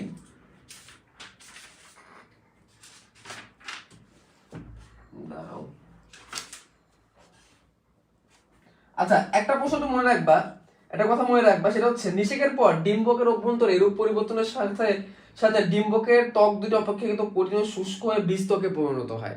মানে ডিম্বকের ত্বক বীজত্বক হয়ে যায়। রসালো ডিম্বকটি পানি হারিয়ে অপেক্ষাকৃত কঠিন ও শুষ্ক হয়ে বীজে পরিণত হয়। তারপরে বলছে এরূপ পরিবর্তনকালে কোনো কোনো ক্ষেত্রে বীজের একটি তৃতীয় স্তর সৃষ্টি হয়, যাকে অ্যারিল বলে। বীজের একটা তৃতীয় স্তর তৈরি হয়, যাকে কি বলে? অ্যারিল বলে। লিচু, কাঠলিচু ও জয়ফলে এরকম অ্যারিল দেখা যায়। শাপলা বীজের অ্যারিল আছে, লিচু ও কাঠলিচু অ্যারিল হলো ভোজ্য অংশ। এই কথাটা একটু পড়তে হবে, আমি দাগানোর উপর টিপে দিয়ে দিব। তার মানে একটা কি তৈরি হয়, একটা এক্সট্রা অংশ তৈরি হয়, একটা কি তৈরি, একটা এক্সট্রা অংশ তৈরি হয় সেই বীজের বাইরে। তো বীজের একটা এক্সট্রা তৃতীয় স্তর তৈরি হয়, তো সেটাকে আমরা কি বলি? সেটাকে আমরা বলি হচ্ছে তোমার অ্যারিল। এটাকে আমরা কি বলি? অ্যারিল। ওকে, আর নিউসেলাস বা ভ্রূণ পোষক টিস্যু তো নষ্ট হয়ে গেছে। কিছু কিছু ক্ষেত্রে ভ্রূণের বাইরে আবরণ হিসাবে কাজ করে, পেরিস্পার্ম হিসেবে কাজ করে, স্পার্মের পেরি বা ভ্রূণের বাইরের আবরণের মতো কাজ করে। ওকে, গেল। এবার প্রজননের সুবিধা, এটাও পড়ে ফেলবা। আমি কি কি কতটুকু পড়তে হবে দাগাই দিছি। জেনেটিক ডাইভার্সিটি তৈরি হয়, দুটো ভিন্ন রকমের গ্যামেট মিলিত হয়, নতুন বৈশিষ্ট্য তৈরি করে, নতুন উদ্ভিদ নতুন পরিবর্তিত খাপ খাইয়ে নিতে সুবিধা হয়, নতুন প্রকরণ তৈরি হতে পারে, খাদ্য দানা, তেল, বীজ ইত্যাদির মধ্যে পেয়ে থাকি আমরা এগুলাকে। ঠিক আছে, তো এই কথাটা একটু মনে রাখতে হবে আমরা।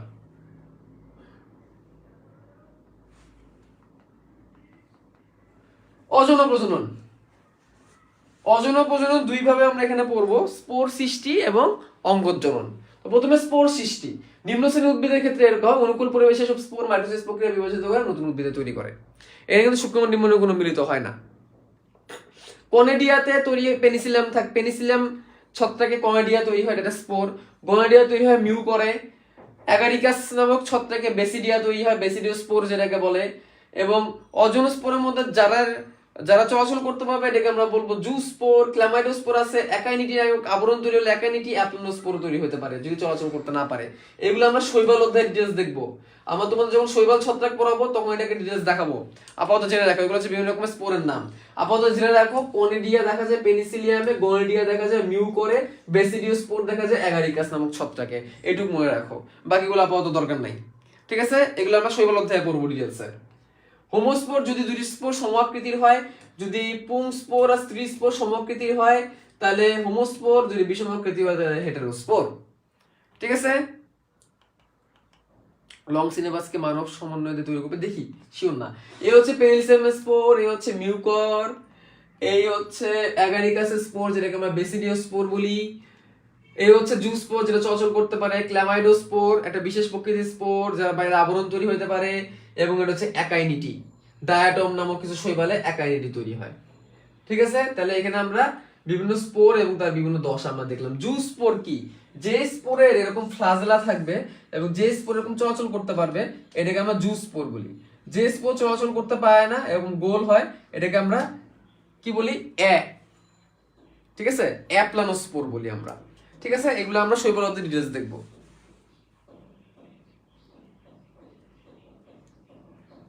ভাই এগুলো তো পাইতেছি না, যা পড়ালেন একটু আগে, কি বলে বই তো আছে রে ভাই। দেখো বাবা 357 পৃষ্ঠায়। ওকে, তো এগুলা একটু পরে পড়লেও আমাদের চলবে। ঠিক আছে, আর দাগানো বইয়ের পিডিএফ থেকে আমি তোমাদের দাগাই দিব, যেমন হচ্ছে ব্রাইফাইডার টেরিডোফাইডার মধ্যে, ফার্নের মধ্যে, লাইকোপোডিয়ামের মধ্যে আমরা হোমোস্পোর পাই। তারপরে হচ্ছে আমরা শুষ্নি শাক সেলেজিনিতে আমরা হেটেরোস্পোর পাই। এগুলো তোমাদের আমি লিখে দিব না, দাগাই দিব না দাগানো বইয়ের পিডিএফে। আজকে দাগানো বইটা পড়বা, আর দাগানো বই আজকে রাতে পাবা ইনশাল্লাহ। এই চ্যাপ্টারটা আমার পুরোপুরি দাগানো হয় না, আজকে রাতে পাবা। এখন অনেকে প্রশ্ন করতেছে স্পোর কি? আল্লাহ গো, কি উত্তর দিব? স্পোর কি? স্পোর হচ্ছে উদ্ভিদের বিশেষভাবে রূপান্তরিত একটা প্রজননের অংশ, গ্যামেটোফাইটিক দশা। ঠিক আছে, গ্যামেটোফাইটিক দশা বা স্পোরোফাইটিক দশা যেটাই বলি না কেন, এটা এমন একটা দশা যে দশা পরবর্তীতে নতুন একটা উদ্ভিদের জন্ম দিতে পারে বা নতুন একটা নিম্ন শ্রেণীর শৈবাল ছত্রাকে জন্ম দিতে পারে। এটা হচ্ছে স্পোর। স্পোর অঙ্কুরিত হয় মানে কি? স্পোর হচ্ছে একটা বীজের মতো যেটা অঙ্কুরিত হয়ে নতুন একটা গাছ হয়ে যাবে, সহজ ভাষায় যদি আমরা বলি। এবার আমরা অজন প্রজনন দেবো অঙ্গের মাধ্যমে। একটু যেটা দেখলাম এটা হচ্ছে স্পোরের মাধ্যমে, দেহ অঙ্গের মাধ্যমে। এখানে অনেক এমসিকিউ আছে, অনেক এমসিকিউ আছে। মূল দ্বারা মিষ্টি আলু, ডালিয়া, শতমূলী, কাকরোল, পটল এগুলো মূল দ্বারা প্রজনন হয় ডাইরেক্ট, এগুলো প্রাকৃতিক ভাবে হচ্ছে, প্রাকৃতিক অঙ্গজ প্রজনন। এখানে শুক্রাণু নির্মাণও লাগবে না, এখানে শুক্রাণু নির্মাণও লাগবে না, অটোমেটিক হয়ে যাবে। শুক্রাণু নির্মাণও লাগবে না। এই যে এমসিকিউ এর ঘটনাগুলো আসতেছে এখন, যা যা পড়াবো 100% ইম্পর্টেন্ট। আমি আর কত 100% ইম্পর্টেন্ট লিখবো, তারপর আবার বলে দিলাম 100% ইম্পর্টেন্ট। এখন যা যা আসবে, ঠিক আছে, 100% ইম্পর্টেন্ট। এগুলা মূল দ্বারা হয়, ঠিক আছে, এগুলো মূল দ্বারা হয়। তারপর দেখো কাণ্ড দ্বারা, এগুলো হচ্ছে রূপান্তরিত কাণ্ড। গোলালু, আদা, পেঁয়াজ, শটি, ওল, কচু, কলা, পুদিনা, আনারস, চন্দ্রমল্লিকা এগুলো শাকারের মাধ্যমে প্রজনন হয়। শাকার মানে উদ্ভিদের মূলের নিচে থাকে, ওই জায়গা থেকে হয়ে যায়, মানে মাটির নিচে থাকে, কাণ্ডের মধ্যে ওখান থেকে হয়ে যায়। যেমন দেখো এই যে গোলালু দেখছি, যেটা গোলালু কি, এটা হচ্ছে রূপান্তরিত কাণ্ড। কি রূপান্তরিত কাণ্ড? পেঁয়াজ, এটাকে বাল বলে, রূপান্তরিত কাণ্ড। ঠিক আছে, এইটা থেকে নতুন একটা হয়ে যায়। এগুলো এক্সাম্পল পড়বো, এগুলো আসে খুব। ঠিক আছে, হ্যাঁ, কাশফুল আকাশে বলে, হ্যাঁ। তারপরে পাতার মাধ্যমে পাতলকুচি, এটা তো আর কি বলবো, পাথরকুচি পাতা ফেলায় রাখবো নতুন একটা হয়ে যাবে। এটা আসছে পরীক্ষায় কিন্তু, পাতার মাধ্যমে প্রজনন করে কোনটা পাথরকুচি, এটা কিন্তু পরীক্ষায় আসছে। সাইকাসিস স্পোরের মাধ্যমে হয় না, হ্যাঁ, এই জন্য সে নিম্ন শ্রেণী লগ্নবীজীদের হয়। বুলবিল, চুপড়ি আলুতে বুলবিল হয়। চুপড়ি আলু কি? অনেক গাছ আলু দেবে, গাছ আলু, এই গাছ আলু লাগাই দিলে হয়ে যাবে, এটাকে চুপড়ি আলু বলে। গাছ আলু, চুপড়ি আলু, চুপড়ি আলু তো অনেক কোলেস্ট্রল থাকে। ঠিক আছে, অর্ধবায়বীয় কাণ্ড হচ্ছে রানার থাকে, এদের কি থাকে? রানার, যা লতি হিসেবে কাজ করে। এই দেখো, এটা ধরো একটা স্ট্রবেরি গাছ, স্ট্রবেরি গাছের ক্ষেত্রে এটা বলছো, স্ট্রবেরি গাছের গোড়া থেকে এরকম একটা বের হয়, এরকম গুটির মতো থাকে, এবং সেখান থেকে নতুন একটা গাছ বের হয়েছে, এবং এগুলো আবার ডাল দিয়ে, এটা লতা দিয়ে কানেক্ট থাকে। এটা কিন্তু নতুন গাছ, তুমি যদি এখানে কেটেও দাও, দুইটা গাছ সেপারেট হয়ে বসবাস করতে পারবে। এটাকে রানার বলে, রানার। আমরুল শাকের ক্ষেত্রে দেখে, স্ট্রবেরির ক্ষেত্রে আমরা দেখি, স্ট্রবেরি গাছে বেশি দেখা যায়। যারা স্ট্রবেরি গাছ দেখছো তারা দেখবা, একটা স্ট্রবেরি গাছের গোড়া থেকে এরকম ডালে একটা লতার মতো বের হয়, প্রথমে লতার মাথায় এরকম একটা গুটি হয়, ওই গুটি থেকে পরে একটা নতুন একটা গাছ হয়ে যায়। তুমি সেপারেট করে দাও, নতুন দুইটা গাছ আলাদা হয়ে যাবে। স্লাইড দাগানো বই দূরে পড়বা, স্লাইড দাগানো বই দূরে পড়বা আজকে এই চ্যাপ্টারে। মুকুলোদ্গম, আমি স্লাইডে সবকিছু দেই নেই কারণে যাতে তুমি দাগানো বই পড়ো, অনেকে দাগানো বই পড়তে চাও না। মুকুলোদ্গম ইস নামক ছত্রাকের ক্ষেত্রে হয়। এই যে মুখোদ্গম মানে তো বুঝোই, হাইড্রার ক্ষেত্রে যেটা দেখছিলাম এরকম হয় আর কি, হাইড্রার ক্ষেত্রে যেরকম দেখছিলাম এরকম হয়। এটা ইস্ট ছত্রাক, কিছু ব্যাকটেরিয়ার ক্ষেত্রে এরকম হয়। পর্ণকাণ্ড, ফণিমনসা, পর্ণকাণ্ড, কাঁটাযুক্ত কাণ্ড, যেসব গাছের গায়ে কাটা থাকবে, এগুলো খুবই গুরুত্বপূর্ণ। এই টপিক থেকে মেডিকেল ভার্সিটি জাবিতে প্রশ্ন আসে এবং আসবে এগুলো থেকে, এগুলো উদাহরণ থেকে। এবার আমরা কৃত্রিমটা দেখবো। এতক্ষণ আমরা যেগুলো ন্যাচারালি হয় এগুলো দেখলাম, এবার আমরা কৃত্রিম অঙ্গজ প্রজনন দেখবো। এবার আমরা কি দেখবো? নতুন যেগুলো কৃত্রিম অঙ্গজ প্রজনন দেখবো। প্রথমে শাখা কলম বা কাটিং কাদের হয়, ভালো করে রাখবা, ভালো করে যে রাখবা। কাদের ক্ষেত্রে কাটিং হয়? কাদের ক্ষেত্রে কাটিং হয়? কাটিং, শাখা কলম বা কাটিং। তাহলে শাখা কলম বা কাটিং কাদের ক্ষেত্রে ক্ষেত্রে করতেছি, এটা এক্সাম্পলে লাগবে। মেডিকেল আবার এগুলো ইংলিশ নাম দিয়ে চলে আসে, মেডিকেল এগুলো কি ইংলিশ নাম দিয়ে চলে আসে। জবা, আখ, গোলাপ, পাতাবাহার, সজিনা, কাটিং, ঠিক আছে, কাটিং কাজের ক্ষেত্রে হয়। তো দেখছো ডাল কেটে লাগাই দিবা, গাছ হয়ে যাবে। ডাল কেটে লাগাই দিবা। হ্যাঁ, থানকুনিও তো রানার, হ্যাঁ হ্যাঁ ট্রু, থানকুনিও রানার, এটা হচ্ছে তোমাদের ইয়েতে আছে, থানকুনি তো থাকে। হ্যাঁ, তোমাদের 5 মিনিটস রিভিউ দিব, একটা চ্যাপ্টার পড়ানোর পর 5 মিনিটস রিভিউ দিই। তো আমি একটু একটু কয়েকদিন একটু ব্যস্ত হয়ে গেছি, ঠিক আছে। দাগানো বইয়ের চেয়ে ভাইয়ার পিডিএফ পড়তে ভালো লাগে, দাগানো বইও পড়তে হবে। আমি ইচ্ছা করে আমি পিডিএফ এর মধ্যে সব দিই না, বুঝছো, কারণ দাগানো বইটা পড়তে হবে, বই না পড়লে ভালো রেজাল্ট করা সম্ভব না। আমি ইচ্ছা করে দিই না পিডিএফ এর মধ্যে সবকিছু। আমি কি চাইলে পাই না পিডিএফ এর মধ্যে উঠাই দিতে? আমি তো আগের রাতে স্লাইড বানাই, স্লাইডটা দেখি, ইচ্ছা করে অনেক কিছু দিই না, যাতে করে তোমরা একটু মেন বইটা পড়ো। কারণ মেন বই না পড়লে ধরো প্রশ্ন তোমার বেলায় কঠিন করলো, তখন তুমি কি করবে? ধরা খেয়ে যাবে তো, ঠিক আছে। তারপরে দেখো দাবা কলম। দাবা কলমটা খুবই মজার, একটা গাছ ডাল যেটা মাটির কাছাকাছি আছে, সেই মাটির কাছাকাছি এভাবে পুঁতে দেয়, এখান থেকে কাটিয়ে দিলে নতুন গাছ হয়ে যায়। পুঁতে দেয় বলতে এখানে বাকল একটু ছিলে দেওয়া লাগবে, এই যে লেখা আছে মাটিতে চাপা পড়া অংশের বাকল কেটে দিলে সেখান থেকে নতুন দ্রুত মূল গজায়। মানে এখান থেকে মাটিতে চাপা দিয়ে এখান থেকে একটু গাছের ছালটা তুলে দিতে হবে, তারপর এখান থেকে নতুন মূল গজাবে, তারপর তুমি যদি কেটে আলাদা করে দাও নতুন গাছ হয়ে যাবে। জুই লেবু, অর্থাৎ যেসব গাছের ডালগুলো পাতলা মাটির কাছাকাছি থাকে এবং লম্বা, এইসব গাছের ক্ষেত্রে এটা হয়। জোর কলম, জোর কলমের ক্ষেত্রে কি হয়, এই পার্টটুকু স্টক যেটা অন্য একটা গাছের ছিল, আর এই পার্টটুকু সায়ন যেটা নতুন একটা গাছের। তোমার একটা গাছ আছে যেটা কোনো কাজে লাগে না, তুমি আরেকটা গাছের ডাল পাইছো যেটা ফলন অনেক বেশি, সেই গাছের ডাল কেটে এনে তুমি যে গাছের ডালটা কাজে লাগে না সেটার সাথে তুমি স্থাপন করে দিলে এভাবে, এটাকে বলা হয় হচ্ছে জোর কলম, গ্রাফটিং। এটা খুবই কমন, এটা গ্রাফটিংটা তোমার এই ইয়ের ক্ষেত্রে, তোমার কলম করার ক্ষেত্রে খুবই কমন গ্রাফটিংটা, এটা কিন্তু খুবই কমন। ওকে, গ্রাফটিংটা একটা গাছের মধ্যে অনেক রকমের ফুলের গ্রাফটিং করা যায়, একটা গাছের মধ্যে অনেক রকমের ফুল, লাল, নীল, হলুদ, সবুজ, কমলা, সোনি, বেগুনি, কি পাবে ক্লাস 8 এগুলো কেন, ঠিক আছে। এই গ্রাফটিংটা খুবই কমন, একটা গাছের মধ্যে অনেক রকমের ফুলের গ্রাফটিং, ঠিক আছে, গ্রাফটিংটা খুবই কমন। তাহলে যেটা তুমি আনছো নতুন করে সেটার নাম সায়ন, আর যেটা তোমার আগে থেকে ছিল নিম্ন প্রজাতির নাম হচ্ছে স্টক। দেখো এভাবে বসাই দিবে, বসাই দেওয়ার পরে এই জায়গায় বেঁধে দিবে, মাটি দিয়ে গোবর দিয়ে লাগাই দিবে, তারপর এখান থেকে এইটা মিলিত হয়ে যাবে। মাটি গোবর লাগে না, লাগাই দিলেই হয়ে যায়। মাটি গোবর দিলে আবার মূল গজা যেতে পারে। আমি বাসায় অনেকবার ট্রাই করছিলাম, তুমি হয়তো কোনো জায়গায় মিস করছো, পুষ্টিকর উপাদানগুলো ঠিক মতো দিতে পারবে। তাহলে এখানে স্টক কি সায়ন কি এটা ভালো করে পড়তে হবে, এটা একবার বোর্ডে আসছিল স্টক কি সায়ন কি, তাহলে ভার্সিটিতে আসতেই পারে। ওকে, গুটি কলম। গুটি কলম এই যে যেটা তুমি গাছের মাটি চাপা দিয়ে করছিলা, এখন ধরো গাছের ডালটা অনেক উপরে, এখন তুমি মাটি চাপা দিতে পারবে না, মনে আছে লেয়ারিং, লেয়ারিং এর কথা মনে আছে, দাবা কলম, তুমি মাটি চাপা দিতে পারছিলা কাছাকাছি ছিল, ধরো ডালটা অনেক উপরে আম গাছের একদম ডগায়, এখন তুমি কেমনে করবা? তুমি যে কাজটা করতে পারো, শাখার বাকল ছিলে ফেলবা, ছিলে ওই জায়গায় পলিথিন দিয়ে মাটি দিয়ে কাঁচাই ফেলতে পারো, পরে মূল হয়ে গেলে কেটে ফেলবা, 2-3 সপ্তাহ হলে মূল হয়ে যেত, সেখান থেকে কেটে ফেলবা। তাহলে ব্যাপারটা হচ্ছে একদম উপরের দিকে, উপরের দিকে দাগায়, মানে কি বলে, মাটির গাছটা ডাল অনেক উপর দিকে, তাহলে গাছের বাকল ছিলা লাগায় দেয়, গোবর টোবর পেঁচায় দেয়, ওখান থেকে হয়ে যায়।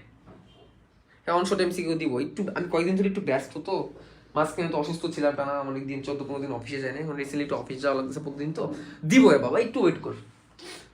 তো চোখ কলম, চোখ কলম সহজ, একটা গাছের ডালের এখানে চোখের মতো করে কাটবে, টি এর মতো করে কাটবে, তারপর আরেকটা গাছের কুড়ি এনে এখানে বসাবে, এই যে এরকম করে বসাবে, তারপর এখানে পেঁচাই দিবে, এই কুড়ি থেকে নতুন গাছ হয়ে যাবে, এটাকে চোখ কলম বলে। চোখ কলমের ক্ষেত্রে টি আকৃতিও করে কাটা হয়, বাকল আলগা করা হয়, চোখ কলম জাস্ট জেনে রাখলেই হবে চোখ কলম, ঠিক আছে। একটা জায়গায় ছোট করে কাটে একটা গাছের ডালের বাকলে, বা তুমি এটাকে স্টক ধরতে পারো তুমি, ঠিক আছে, আরেকটা গাছের কুড়ির মতো আনে এনে বসাই দেয়, ওখান থেকে হয়ে যায়।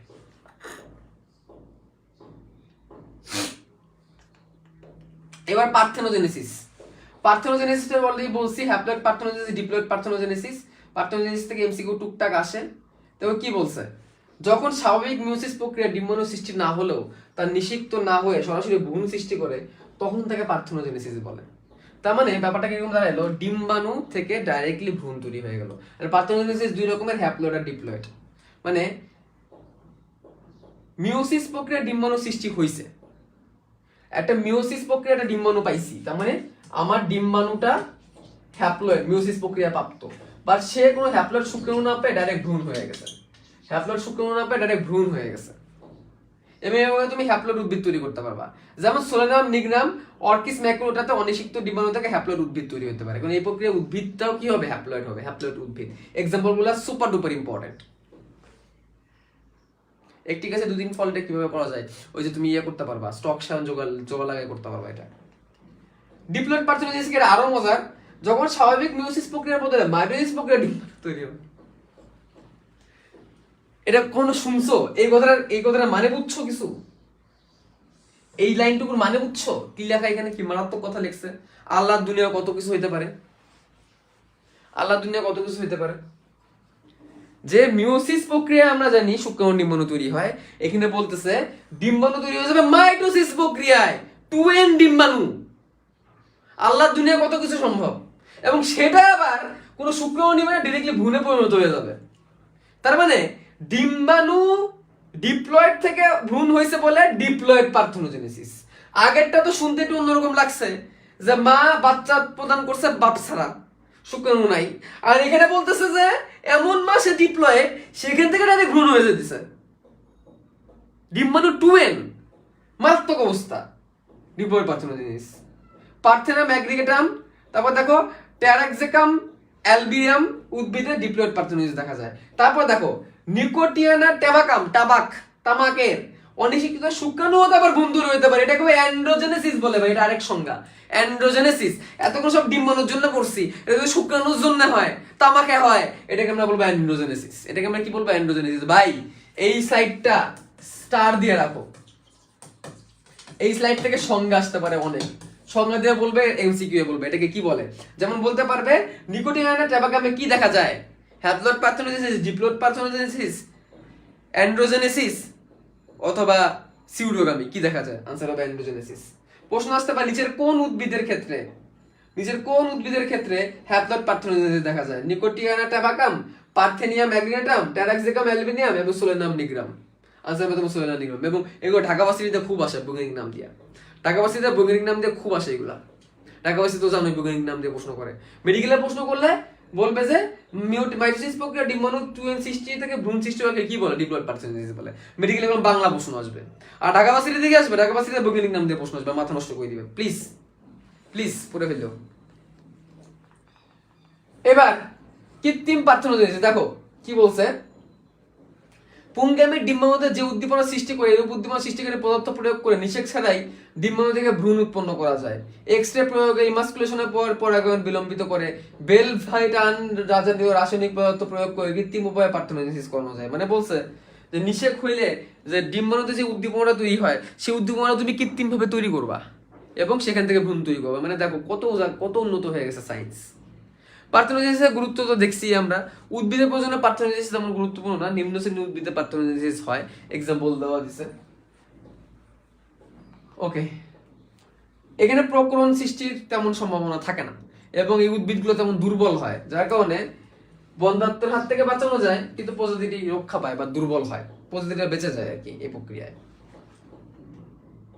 মিউটেন্ট বৈশিষ্ট্য করতে পারে, মানে মিউটেশনের নতুন বৈশিষ্ট্য হইতে পারে এভাবে। হ্যাপ্লয়েড উদ্ভিদ ব্রিডিং গবেষণার কাজে লাগানো যায়, হ্যাপ্লয়েড উদ্ভিদ তৈরি করা যায়, হ্যাপ্লয়েড উদ্ভিদ জেনে রাখো। অ্যাপোস্পোরিকে দেখো, এখানে আবার কথাটা খুবই গুরুত্বপূর্ণ।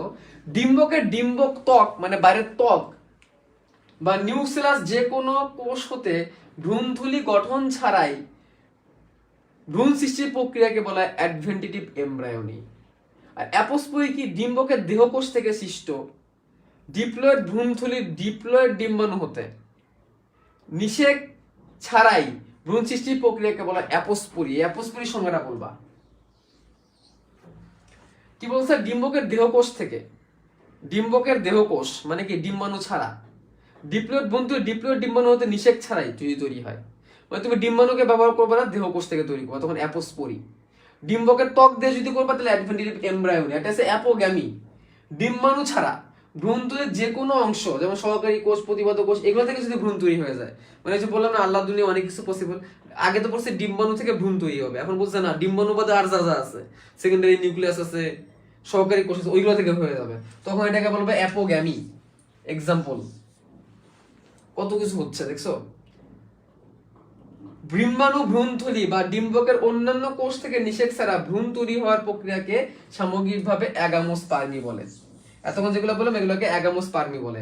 আর অ্যাগামোস্পার্মির জন্য যদি পরাগায়নটা লাগে, শুক্রাণুকে যদি দরকার পড়ে, পরাগায়নের উদ্দীপনা যদি দরকার পড়ে, তখন সেটাকে আমরা সিউডোগামি বলি। সেটাকে আমরা কি বলি?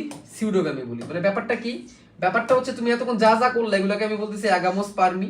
আর এটা হওয়ার জন্য যদি তোমার মানে পরাগায়নের উদ্দীপনা তৈরি হয়, তখন তাকে সিউডোগামি বলে। মানে বলতেছে যে পার্থেনোজেনেসিস হওয়ার জন্য তো আর তোমার শুক্রাণু দরকার নাই, বাট পরাগায়নটা পড়লে গর্ভাশয়ের যে উদ্দীপনাটা তৈরি, উদ্দীপনাটা দরকার, তার মানে পরাগায়নটা দরকার, তখন এটাকে সিউডোগামি বলে, মানে ভ্রান্তগামী। সিউডো মানে কি? ভুল। মানে কি শুক্রাণু আমার দরকার নাই, তাও ভুল মিশামিশি নিচ্ছি যাতে উদ্দীপনাটা তৈরি হয়। বুঝছো? যাতে করে কি হয়? উদ্দীপনাটা তৈরি হয়। এগুলো এক্সাম্পলটা ভালো করে পড়বা, এগুলো এক্সাম্পল ভালো করে পড়বা। মানে সিউডোগামিটা খুবই মজার। সিউডোগামিতে বলছে যে পার্থেনোজেনেসিস বা অ্যাগামোস্পার্মিতে তো বলছে যে এখানে ডিম্বাণু থেকে বা ডিম্বকের অন্যান্য অংশ থেকে বা ভ্রূণথলি থেকে বা দেহকোষ থেকে ভ্রূণ তৈরি হয়ে যাবে। বাট এই অধ্যায়টা হওয়ার জন্য শুক্রাণু লাগবে না, ভালো কথা, বাট ওই পরাগরেণুটা পড়লে ডিম্বাশয়ের গর্ভাশয়ের ভিতরে যে উদ্দীপনাটা হয়, উদ্দীপনাটা লাগবে। এটাকে বলে পরাগায়ন আবশ্যক। এক একটা ওয়ার্ড দিয়ে মনে রাখো, পরাগায়ন আবশ্যক সিউডোগামী, পরাগায়ন আবশ্যক সিউডোগামী, ভ্রূণথলির অন্য কোষ অ্যাপোগামী, এভাবে মনে রাখো। কৃত্রিম, এটা জাস্ট কিছু নয়, এটা এগুলো রিটেনের জন্য লাগে, বাট রিটেনে এগুলো আসা পসিবল না। তোমার কাছে একটা নিম্ন শ্রেণীর উদ্ভিদ আছে, সেটাকে তুমি উচ্চ শ্রেণী বানাইতে চাও, তখন তুমি কি করবা? পরাগরেণু নিয়ে গর্ভমুণ্ডে বুলাই দিবা। উন্নত প্রজাতির পরাগরেণু নিয়ে গর্ভমুণ্ডে নিম্ন প্রজাতির বুলাই দিবা এবং সেটাকে উন্নত করার চেষ্টা করবা। প্যারেন্ট নির্বাচন, প্রথমে কি করতে হবে? প্যারেন্ট নির্বাচন করতে হবে, কার কার মাধ্যমে করবা। তারপরে কৃত্রিম স্বপরাগায়ন করতে হবে, তোমার নিজেকে নিয়ে স্বপরাগায়ন করতে হবে। ইমাস্কুলেশন করতে হবে। ইমাস্কুলেশন ব্যাপারটা কি দেখো, এই হচ্ছে তোমার ফুল, এই ফুলের এটা নিম্ন প্রজাতির, এই ফুলের পরাগরেণু যে এই গর্ভমুণ্ডে পড়লে জেলাও সেই কদু। কিন্তু তোমাকে কি করতে হবে? তোমাকে যে কাজটা করতে হবে, ইমাস্কুলেশন করতে হবে। ইমাস্কুলেশন প্রক্রিয়ায় কি করতে হবে? পরাগরেণুগুলোকে পুংকেশগুলোকে কেটে ফেলতে হবে, যাতে করে সেম ফুলের মধ্যে পরাগায়ন না হয়। তাহলে তোমার জেলাও সেই কদু, নিম্ন শ্রেণী হবে। আবার এটাকে কি বলে? ইমাস্কুলেশন বলে। ইমাস্কুলেশন কেন লাগে এটা আসছে মেডিকেল ভর্তি পরীক্ষায় একবার। তারপর তুমি কি করবা? এবার তুমি ব্যাগিং করে রেখে দিবা, ঢেকে রেখে দিবা।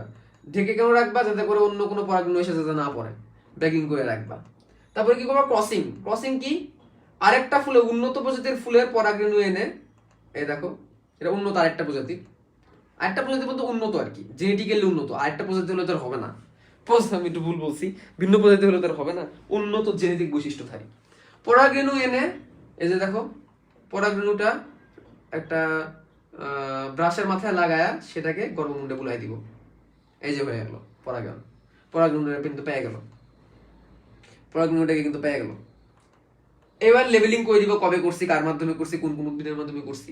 আস্তে আস্তে ফল হবে, ফল থেকে বীজটা নিব এবং যে গাছটা পাবো সেটাকে বলবো F1 উদ্ভিদ। সেটাকে আমরা কি বলবো? F1 উদ্ভিদ, ফার্স্ট জেনারেশন।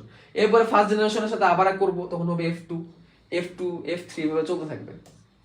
F2 সাথে করলে F3, এভাবে চলতে থাকবে। এবং 3 নাম্বার আর 6 নাম্বার যে ধাপ, এটাকে কৃত্রিম প্রজননের কলা কৌশল বলা হয়। 3 নাম্বার আর 6 নাম্বার ধাপ, যেটা 3 থেকে 6, এই যে ব্যাগিং, ক্রসিং, ইমাস্কুলেশন, এগুলো আর কি 3 থেকে 6। এরপরে দেখো যা যা আসবে, এইগুলো হচ্ছে কি কি সতর্কতা রাখতে হবে তোমাকে, কি কি সতর্ক রাখতে হবে, পার্থক্যগুলো খেয়াল রাখতে হবে যাতে দুইটা প্রজাতির মধ্যে।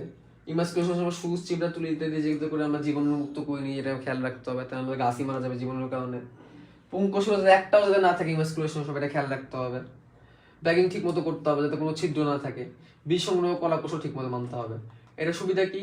রিটার্নের জন্য পড়বা, অর্থনৈতিক গুরুত্ব। এর ফলে উন্নত প্রজাতির উচ্চ ফলনশীল উপসি, উচ্চ ফলনশীল মানে কি? উপসি তৈরি করা যাচ্ছে, রোগ প্রতিরোধ ক্ষম জাত উৎপাদন, প্রতিকূল পরিবেশে অভিযোজন, উচ্চ ফলনশীল উৎপাদন, অর্কিড, নতুন নতুন অর্কিড তৈরি করা যাচ্ছে, গোলাপ উৎপাদন, নতুন প্রজাতি উৎপাদন, বেদন বিভাগের নতুন প্রজাতি কিন্তু হয়ে যেতে পারে, বীজিন ফল তৈরিতে, অধিক ফলনশীল, কি পানির ক্ষেত্রে এটা করা যাচ্ছে। এগুলো রিটার্নের জন্য জানবা। আচ্ছা, এগুলা সাধারণ জ্ঞান পড়ে নিবা। দাগানোর সাইডে দাগানোর পর পিডিএফ দিয়ে দেবে, এখানে তো আছেই। এরকম প্রশ্ন আসতে পারে মাঝে মাঝে, যে কি প্রশ্ন আসতে পারে এখান থেকে, এই যে ইরি আর বিড়ির ফুল মিনিং কি? ইরি মানে ইন্টারন্যাশনাল লাইসেন্স ইনস্টিটিউট, আর বিড়ি মানে সিগারেট, না? বিড়ি মানে সিগারেট, বাংলাদেশ লাইসেন্স ইনস্টিটিউট। একটু পড়ে নিবা। প্রশ্ন আসতে হবে বলাকা কি? বলাকা কি? বলাকা হচ্ছে এক ধরনের কিসের নাম? এক ধরনের গমের নাম, ঠিক আছে? এগুলো একটু পড়ে নিবা। গোলাপের হাইব্রিড টি, ফ্লোরিবান্ডা, মেরিগোল্ড এগুলো তৈরি করা গেছে, নামগুলো একটু জাস্ট পড়বা। তারপরে সাধারণ জ্ঞানের মতো পড়বা। এই যে গাজী মুক্তা মোহিনী কি, শাহিব আলম কি, ঠিক আছে? এগুলো রোগ প্রতিরোধ ক্ষমতা জাত, রোগ প্রতিরোধ ক্ষম জাত, হ্যাঁ, এগুলো পরীক্ষা আসে মাঝে মাঝে, ঠিক আছে? মানে একটু মজা করার জন্য এগুলো দিয়ে দেয়।